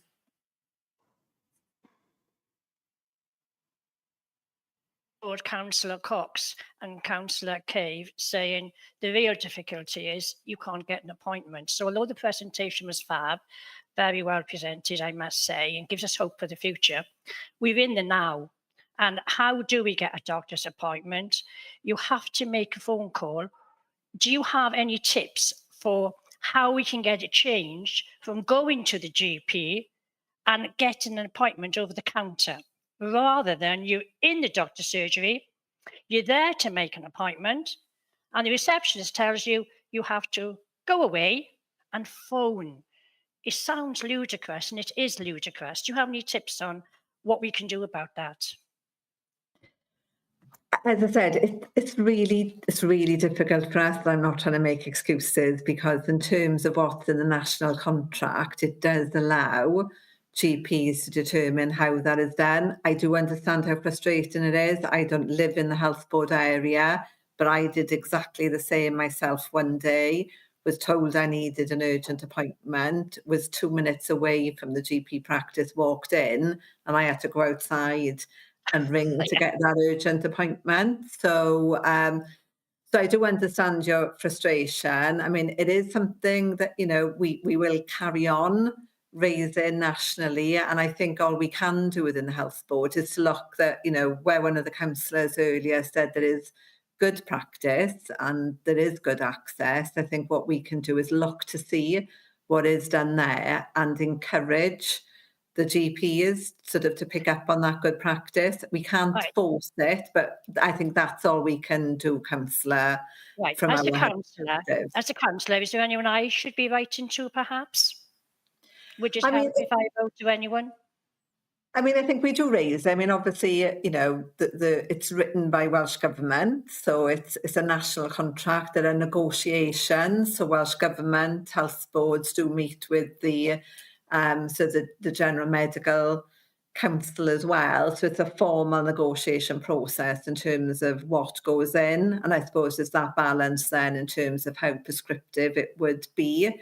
So you know, there are things we flag, and just speaking honestly, we do find it a bit frustrating that some of the access standards are not as specific as we would like them to be, and that's a fact across Wales. But it would be Welsh Government councillor, because they are the ones who lead on that negotiation process. But we will carry on doing what we can do, and certainly if we are made aware of specific issues, we have got a team who can go in and have a look and try and support and advise. But it is for the GPs practice themselves to agree to take that on board. Okay, thank you. Thank you. Thank you. Councillor Phillips.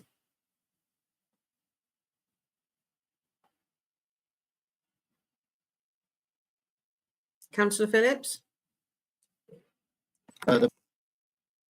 Just two things I'd like to mention on here.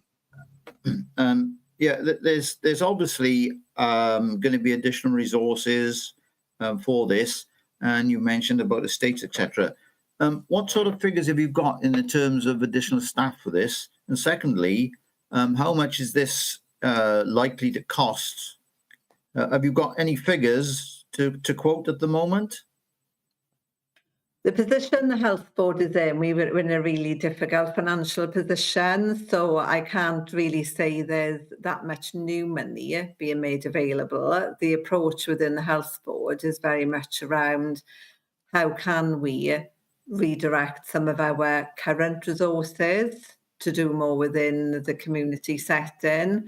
As I say, we've got a very significant financial pressure, and we are in sort of a level of escalation where we haven't got an approved plan with Welsh Government yet because of that. So very much the approach that we are having to take, councillor, is to look at where can we re-divert some of our existing resources, look at, you know, we've been doing some work within my area, have we potentially got some duplication of services? Have we got people with the right skills in the right place? So we're not able to put a figure.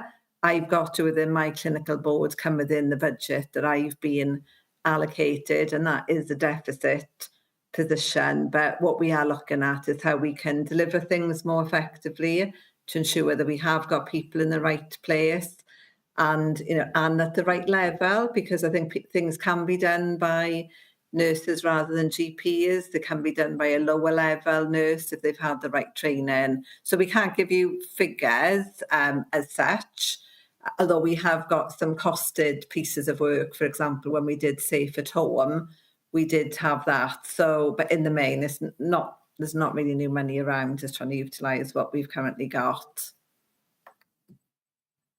Okay, thank you for that. Okay, thank you. Councillor Haynes. Thank you, Chair, and thank you all for the presentation, and thank you to Penarth Town Council for bringing this to this committee. First off, taking it back to the GP access, I find it hard to believe that there's anywhere in the contract with them that allows them to make it as hard as possible for the patients to see GPs. And I should imagine there must be something in the contract that can say you must follow best practice. Either or whoever wrote the contract should be looking for a new job. What I'm saying in brief is I cannot believe that there is not something that can be done about GP access. Secondly, going on what Sandra Toker brought up. Now, I'm a ward member for St Athan. Now, I find it odd that you'd say there's not a need for additional services in St Athan. The community was also already the largest secondary site in the Vale of Glamorgan. We've increased in size by 50% in the last decade or so. We're by about 50%. And we're planned to increase in size by probably 100% over the next 10 to 15 years. Yet there's no plans for any additional services. Also, regarding what Sandra Toker said about the health centre on the ex-MOD site, I can't believe that anyone would say there's no access. It's on the wire. All you have to do is move the wire, and then it is accessed from Eglwys Brewers Road. Thank you. Okay, what may be helpful on the GP one, what we can do, we didn't put it on the slides because we weren't expecting it to be that specific focus, but what may be helpful is if I share outside, whether with Amy, the access standards, which are set nationally. There's a number of standards, and that's what we have to, I suppose, performance manage the practices on. So I think it would be helpful for us to share that. What I can say is actually all the practices meet those standards. So I think a little bit of information outside, just so you can see. I mean, the contract is quite vague, to be honest with you. It's a long contract, but in terms of the specifics within there, it is really the access standards. It does talk, there are some things which will say if you need an urgent appointment, when that should be provided. I would say quite often the urgent ones may be the ones that are easier to deal with. And if you do actually need to be seen on the day, my experience is that you do tend to be seen on the day. I think it's the more ongoing conditions that maybe not so. So I think if we share the access standards and the position, you know, and I'm happy to pick up things outside there, we can do. On the St Athan issue, I think what we do, and Emma touched on it a little bit earlier, we do have conversations as part of the planning work around population growth. We then do go out to our GP practices to say, well, if there's, and they're obviously very aware, if there's X number of houses being built, or we're expecting these population figures, what capacity have you got within your practices? So that's a regular piece of work that is done. And again, up to now, there hasn't been that many areas where they have flagged a need for there to be additional facilities. But again, you know, there is probably a little bit more detail that we can share outside of the meet, or, you know, two colleagues at this meeting. But I probably haven't got those figures right in front of me this evening, Councillor. It is to give a sorry to jump in. I'm willing to have a conversation outside this meeting with you, either by email or etc. Because also I think Emma said earlier about placemaking, and most people aren't aware placemaking only happens in towns. So the only placemaking in the Vale of Glamorgan happens in the primary sites. So if you're looking at that information, you will never see anywhere in the Western Vale. Roos won't appear, St Athan won't appear, none of the smaller communities. So it's, but I'm happy to continue this discussion at a more convenient time with yourself. Yeah, and we're always happy, you know, for any of the councillors, if there are issues that you do want a bit more information on as well, then, you know, as I said, as is the case with Councillor John, we have had sort of conversations outside, same with Councillor Wilson. We are happy to do that as well. And if there's general information that's useful to share more widely with other people, then we can obviously do that on the back of the conversations.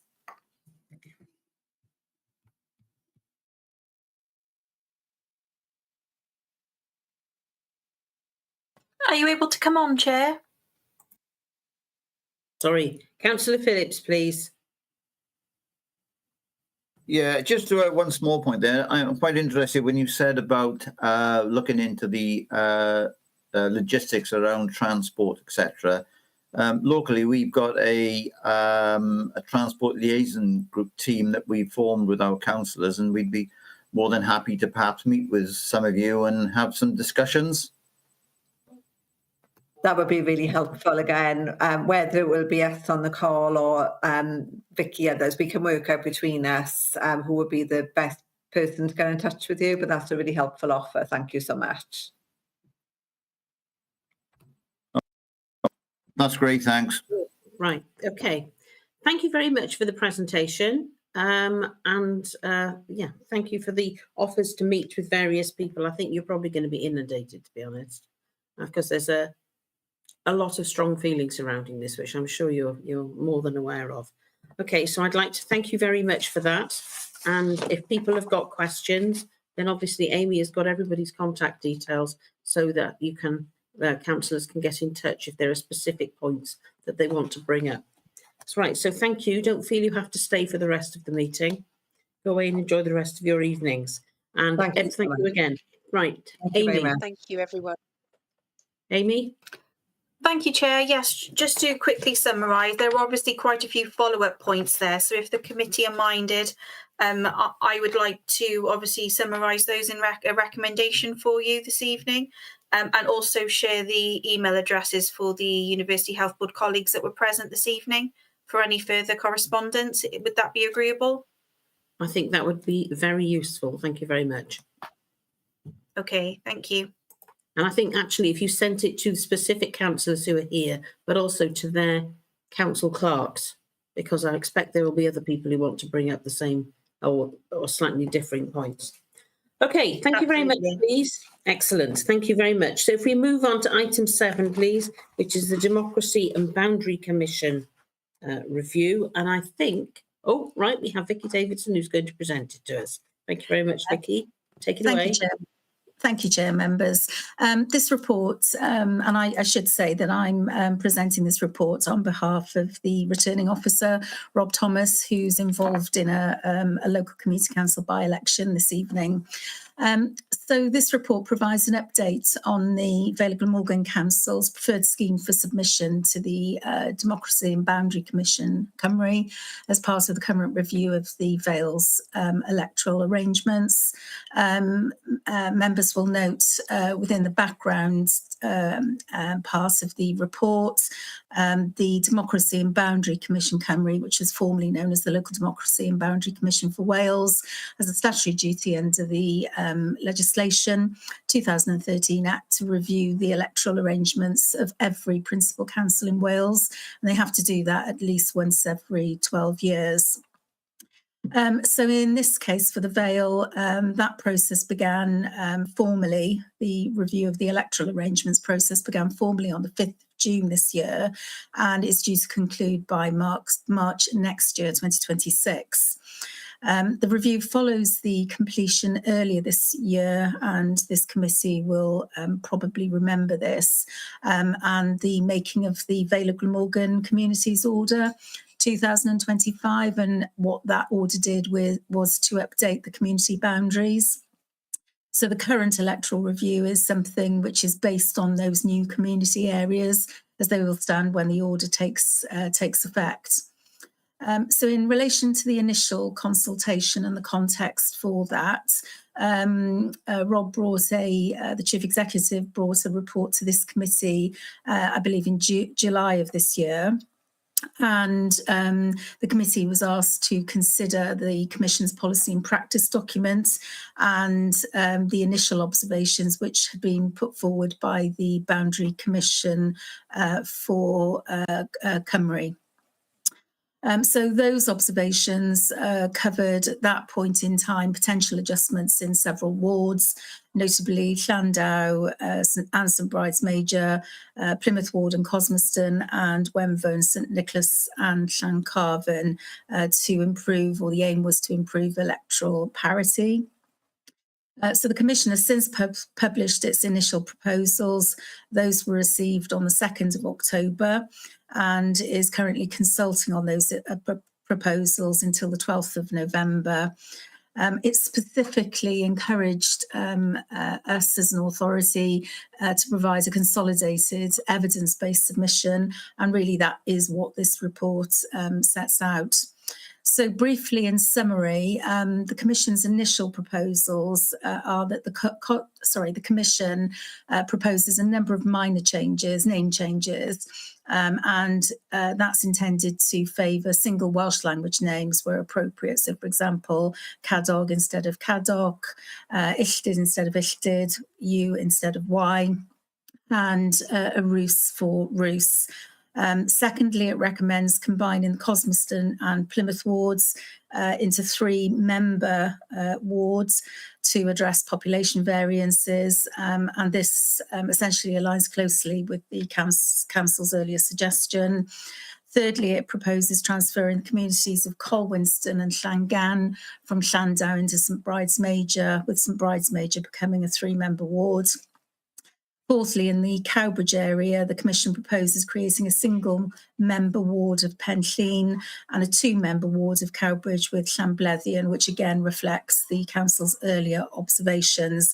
And then lastly, the number of county councillors would therefore increase from 54 to 59, an overall rise of 1 from the configuration previously accepted through the community review. And what I should add is that the 21 wards currently remain unchanged. The Council's proposed response is set out at paragraphs 2.4 to 2.10 of the report. The Council's recommended response to the Commission, therefore, is that it supports the proposals for Cosmoston, Plymouth, Penllyn, Cowbridge with Llanblethian, and the transfer of Colwinston and Llangan to St Bride's Major, on the basis that these changes improve electoral equality and reflect logical community relationships. Members may also wish to note that the earlier suggestion to merge Wenfone, St Nicholas and Llancarvan has not been taken forward, and the Council is content with that position. No changes are proposed to the new waterfront ward in Barry, which has already been agreed through the community review process. And on ward naming, the draft Council response takes a fairly neutral position, recognising the Commission's single name policy, but noting that members may wish to comment on individual cases from the perspective of voter clarity. So the next steps, therefore, are to remind the committee that the Commission's consultation closes on the 12th of November.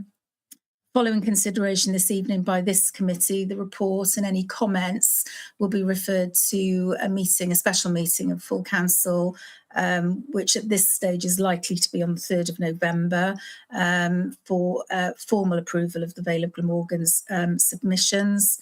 And what I would urge members of the committee is to note the ability to submit any consultation responses and any concerns, queries or any matters that are relevant to the email which is referred to, the Boundary Commission's email, consultation email address, which is referred to within the report. So therefore, in conclusion, the review is obviously an important opportunity to ensure that the electoral arrangements remain fair, effective and representative, reflecting the changing patterns of our communities across the Vale.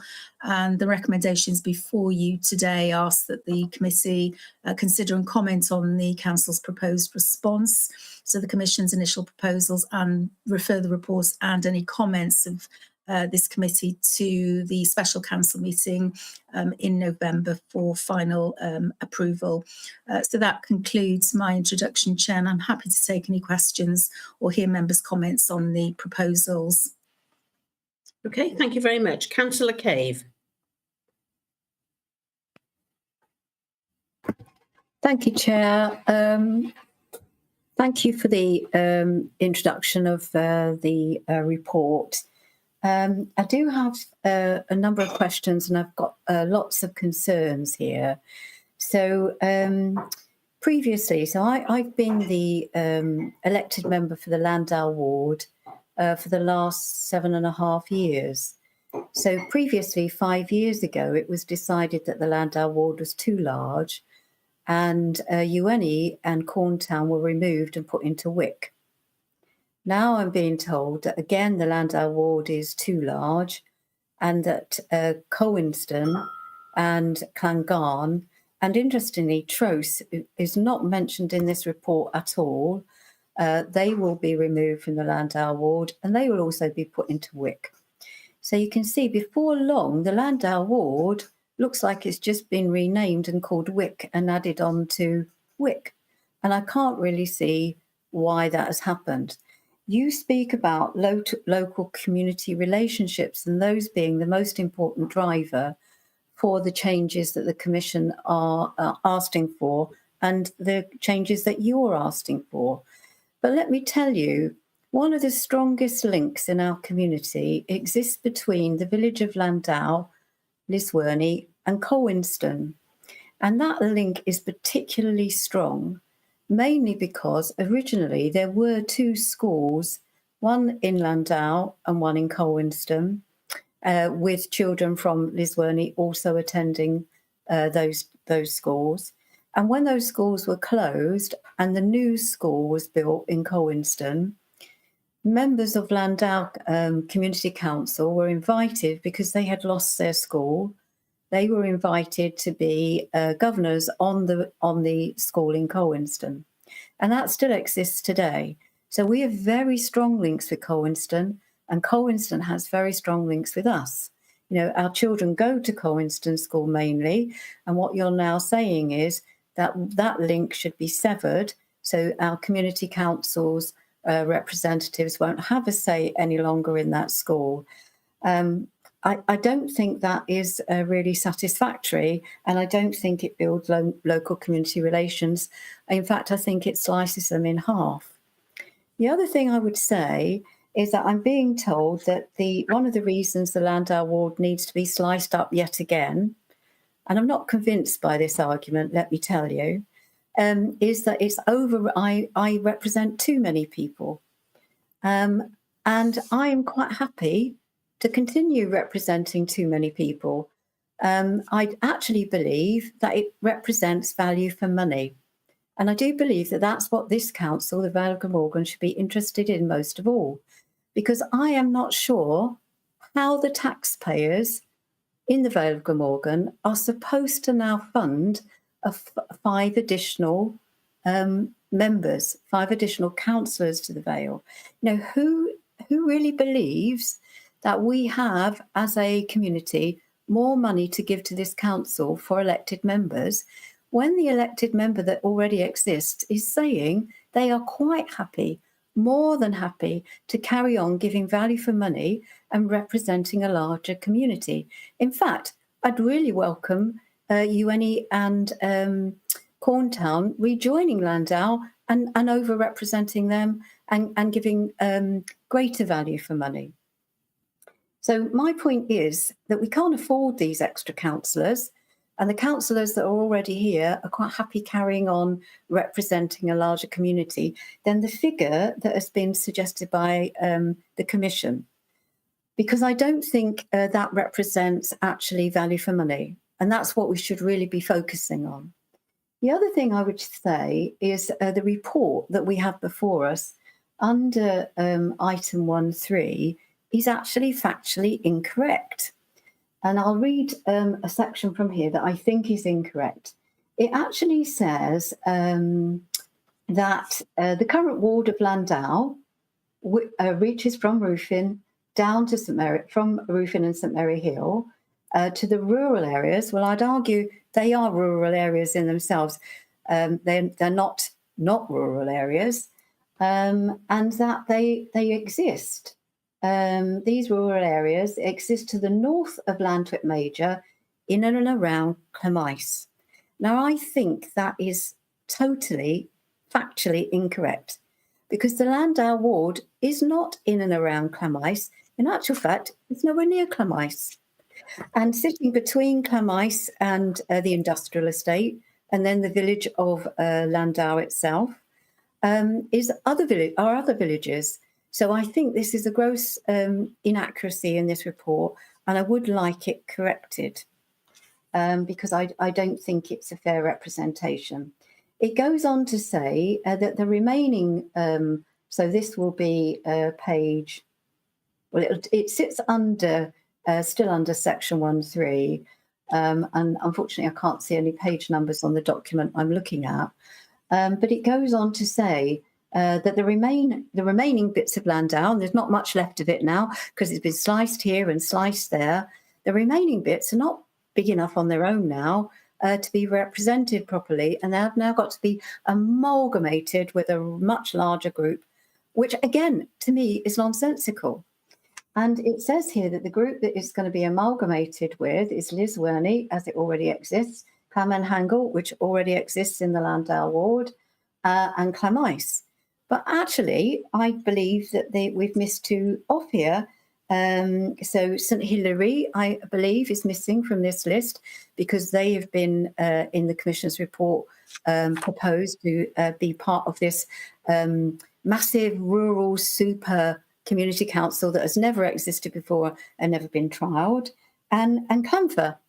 So I think we're missing two names from this report. So again, I'd like that inaccuracy corrected if we possibly could. So who really here, sitting here this evening, believes that the reason that the Landau ward is being sliced up again is because I myself represent too many people and the job is too hard for me? Because I don't believe that is the case, and I'm not saying that. And who believes that once you've sliced off this bit and sliced off that bit, you then need to amalgamate it with lots of areas that we do not have any local links with? So here in Landau, we have never had a local link with St Hilary, never. We have never had a local link with Clymais, which is slightly closer than St Hilary. So you are suggesting that we have all of these links and we don't. So I'm really dumbfounded, absolutely dumbfounded that the council thinks we can afford 5 more councillors at the cost of the taxpayer. And I think the taxpayer is already hurting too much in what it has to pay. And what's being proposed here is just a complete mismatch of nonsensical, imagined local community connections. So, I don't know how anybody reading this report, if they were actually to come into the villages, they would see something very different in terms of local links. And there isn't one community council that I currently represent that thinks this is a good idea. Colwinston, for example, which is a very, very rural area, very strong links with Landau, has absolutely no idea how they're going to formulate some local connections with Wick. And they actually don't believe that they have very strong links with Tros or Clangarn. And they're very worried about that as well. So the other thing I should note at this time is that we are going to lose a vast majority of our community councillors, and those community councillors give their time for free, and they do it because of the love of their village, not of outlying villages, but the village that they're in. And the other thing that we should mention is that we are likely as a council, a community council, to have to pay for redundancies, because when this super community council rural council is formed, there will be more. There'll be at least 3, maybe 4, 5 even clerks, all going for one job. And so they won't all get that one job because there'll only be one clerk. And therefore, these small community councils will be asked to pay redundancy, and they've absolutely no idea where they're going to find the money from. So as you can tell, I'm not in favour of this at all. And I'd really like to hear what everybody else sitting here this evening thinks of the idea. Okay, thank you very much. Councillor Summers, please.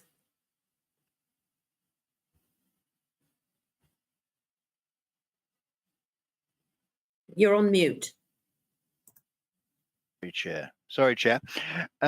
I don't have the problems that the councillor has in Landau, and I'm in the fortunate position of being able to say how pleased Pencline and the residents of Pencline Community Council area are to have received the support from the Commission and from in this report in paragraph 2.6 for the proposal to split the Cowbridge ward without any additional councillors to ensure that there is better representation and accountability for the representative from Ystradaw, Pencline and Lansana on the Vale Council. I think our northwestern wards often feel they are a bit on the periphery of Vale thinking, and it's really surprised me sorry, how much positive response we've had from members of the community to this support for this proposal. So I would encourage Vale councillors to vote in favour of this report, certainly in regard to paragraph 2.6 and the Pencline Cowbridge changes. Thank you. Okay, thank you very much. Councillor Wilson. Yeah, thank you very much for the presentation, Vicky. Just a few observations, really. I mean, obviously, when we're talking about wards, and I'm trying to think holistically here, we've got to think about proportionality.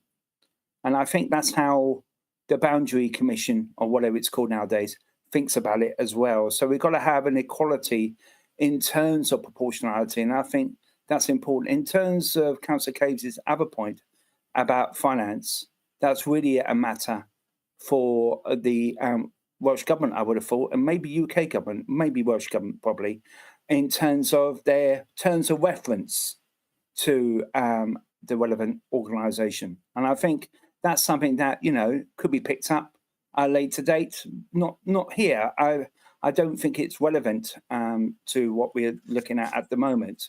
But proportionality is important. And if you use your argument, Councillor Cave, then you'd be advocating perhaps 2 members for Plymouth Ward instead of 3. Okay, thank you. Thank you. Councillor Perry. Hi, good evening. And I'm going to touch on something Christine Cave touched on about the report when she said places like St Hilary were missed. I'm looking at my ward on that map, those 2 maps on pages 7 and pages 8, and they make no sense. And I've discussed it with a few other people, and we can't work out where the ward's changing. We understand that the word "and" makes the name too long. You know, you just use the symbol for "and." It's an extra character, so we're getting this slightly shortened name, St Nicholas Lancarvan, rather than St Nicholas and Lancarvan, which is just nonsense, really. But the maps on page 7 and 8, nobody can understand. So you have a consultation, and the people you want to consult with can't understand the maps. So I've got no idea what's changing. My residents have got no idea what's changing, and the people in neighbouring community councils don't know exactly what's changing. It's the most flawed consultation I've ever come. So I've said my bit, but if you could pass it on, I have I've just asked this evening for the second time. I shouldn't have to ask on more than one occasion for the actual map of the individual wards so we can actually see what they're talking about. But for the time being, I haven't got a clue what they're talking about. Good night. Okay, thank you. Councillor Cave again, and then if there are no more comments, I'm going to go back to Vicky. Thank you, Chair. I just wanted to come back to Councillor Wilson's point. And I would say the argument about proportionality really, for me, gets overtaken by the argument for local ties. And I don't think the point that I was trying to make here is that I don't think the Boundary Commission or the council or anybody that looks at this report is truly getting a flavour of the local links and local ties that we have, because if they were, they wouldn't be making these suggestions. Okay, thank you. Councillor Godfrey. Thank you, Chair. I would just like to make the point that myself as ward member for Wenvo and also the Community Council, we just like to make the point that we're very pleased that the Commission has seen a bit of sense and revised their decision with regards to joining us up with St Nicholas. Makes a lot of sense the way they've left it. Thank you very much. Okay, thank you. Right, does anybody else have a comment they'd like to make, please? If not, I'm going to go back to Vicky, please. Thank you, Chair, and thank you, members. And I'm really grateful for the contributions and the observations and comments in relation to the proposals.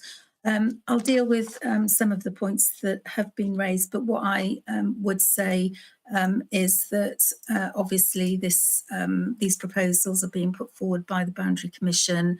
Some of the points made about the necessity for some of the proposed changes, obviously, you know, I would say that they come out of the requirement, the legal requirement to undertake these reviews within the framework set out in the legislation, which is summarised in the report. What I would encourage members to do, because obviously local ward members know their areas better than others do, is to submit those comments and those observations and concerns in some instances to the Boundary Commission.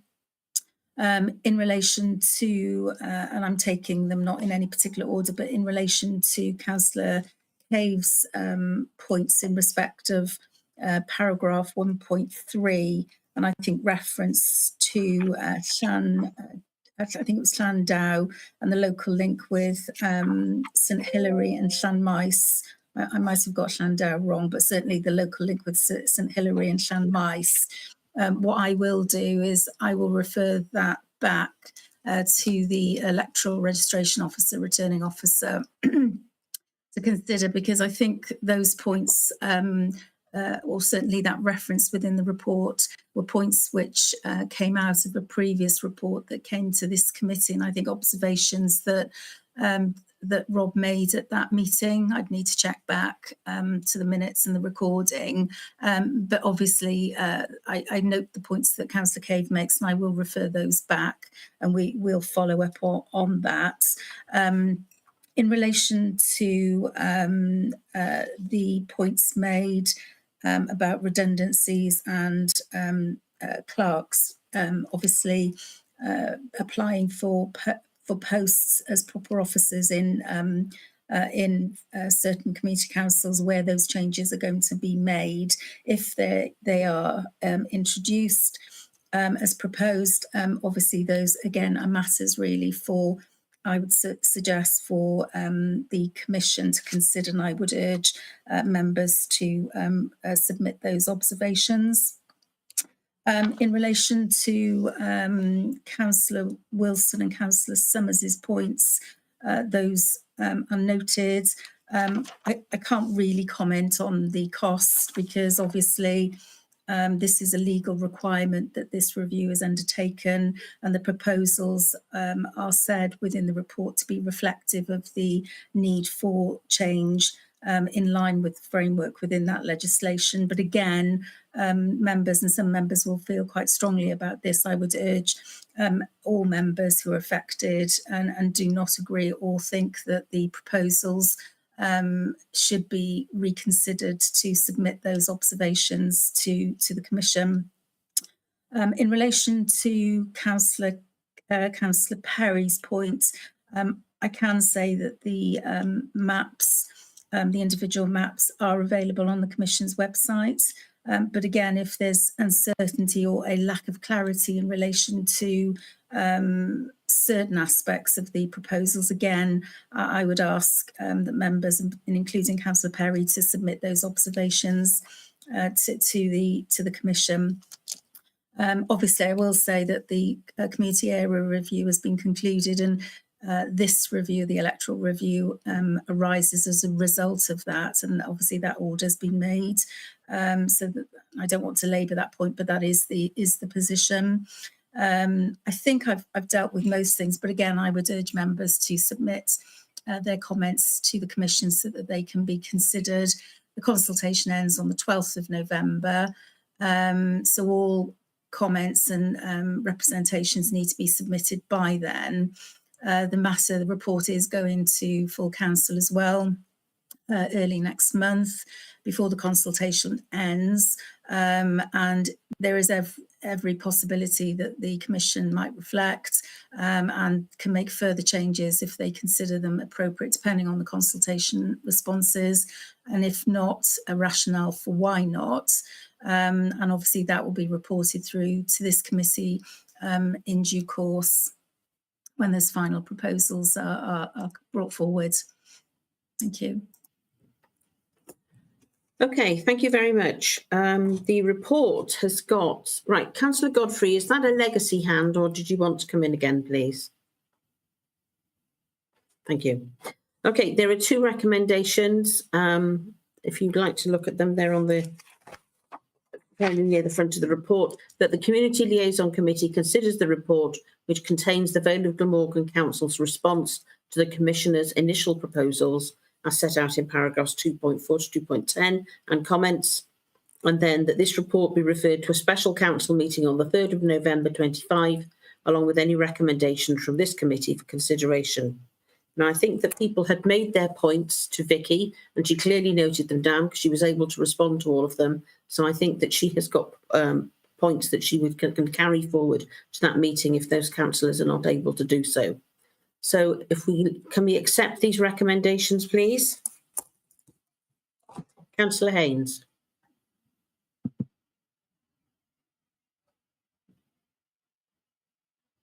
Sorry, I'm muted. Can I clarify that the comments are being added to the report to go towards a special council meeting? Right, we can go back to Vicky and ask her that, can't we? Sorry, did you? Oh, sorry, I thought Amy was coming in. Yeah, they'll be reflected in the report to full council. What I will do on the ERO's behalf is to note. I've made some notes, and obviously there will be a recording of this meeting and minutes of this meeting. So I'll summarise those, and the matter will go forward then. I mean, obviously, the proposals are the proposals at this stage, the initial proposals. So it's a matter ultimately for the Boundary Commission for Cymru to consider all of the observations made, not just at this meeting, but also, other responses to the consultation that might have been made. What I would urge you to do, though, members, is to submit your individual representations. We will obviously reflect what was discussed at this meeting, as we will do at full council, but it's really important that you submit your observations individually, because that's what the Boundary Commission will respond to ultimately. Obviously our own as well, but as a council, but they do want to hear from members individually from relevant wards that are affected. I'm sorry, Chair, I'm still not clear, because I appreciate you know, we need to contact the Boundary Commission ourselves, but the comments made in this meeting will be added to the report going to full council. Because that's what the proposal is, isn't it? And I'm not Yes. clear that they're going to be added. Yeah, that's right. Yes. That's right. Yeah. Thank you, Chair. Okay, thank you very much then, please. There are two recommendations which will go forward to the special council, and as Vicky has pointed out, we have got all the community councils here, so if you've got representations to make, they need to be sent forward to Vicky so she can represent those. Councillor Wilson. I'm happy to move recommendations 1 and 2. Thank you. Okay, so do we have any objections to those recommendations, please? 1. Anyone else?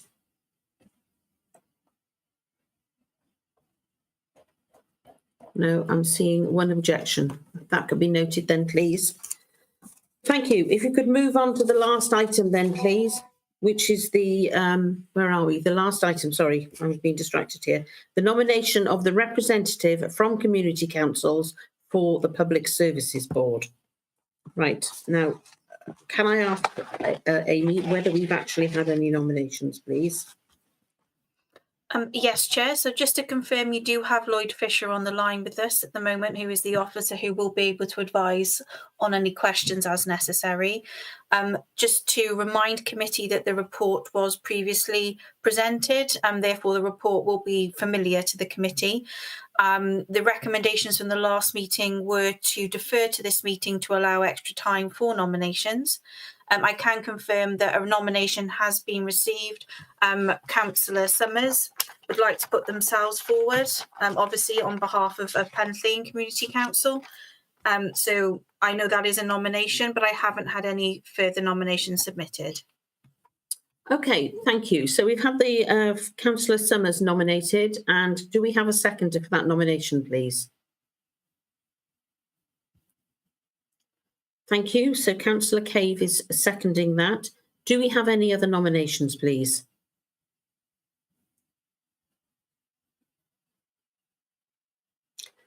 No. In that case, I'm going to announce that Councillor Phil Summers will be our representative from community councils for the Public Services Board. Thank you very much. Okay, I haven't been notified. Phil Summers, Chair. did you want to say something? Just to thank you, Chair. Thank you to everybody for that. I will try and ensure that all the community councils and the committee are represented at that board and to report back to you accordingly. Thank you.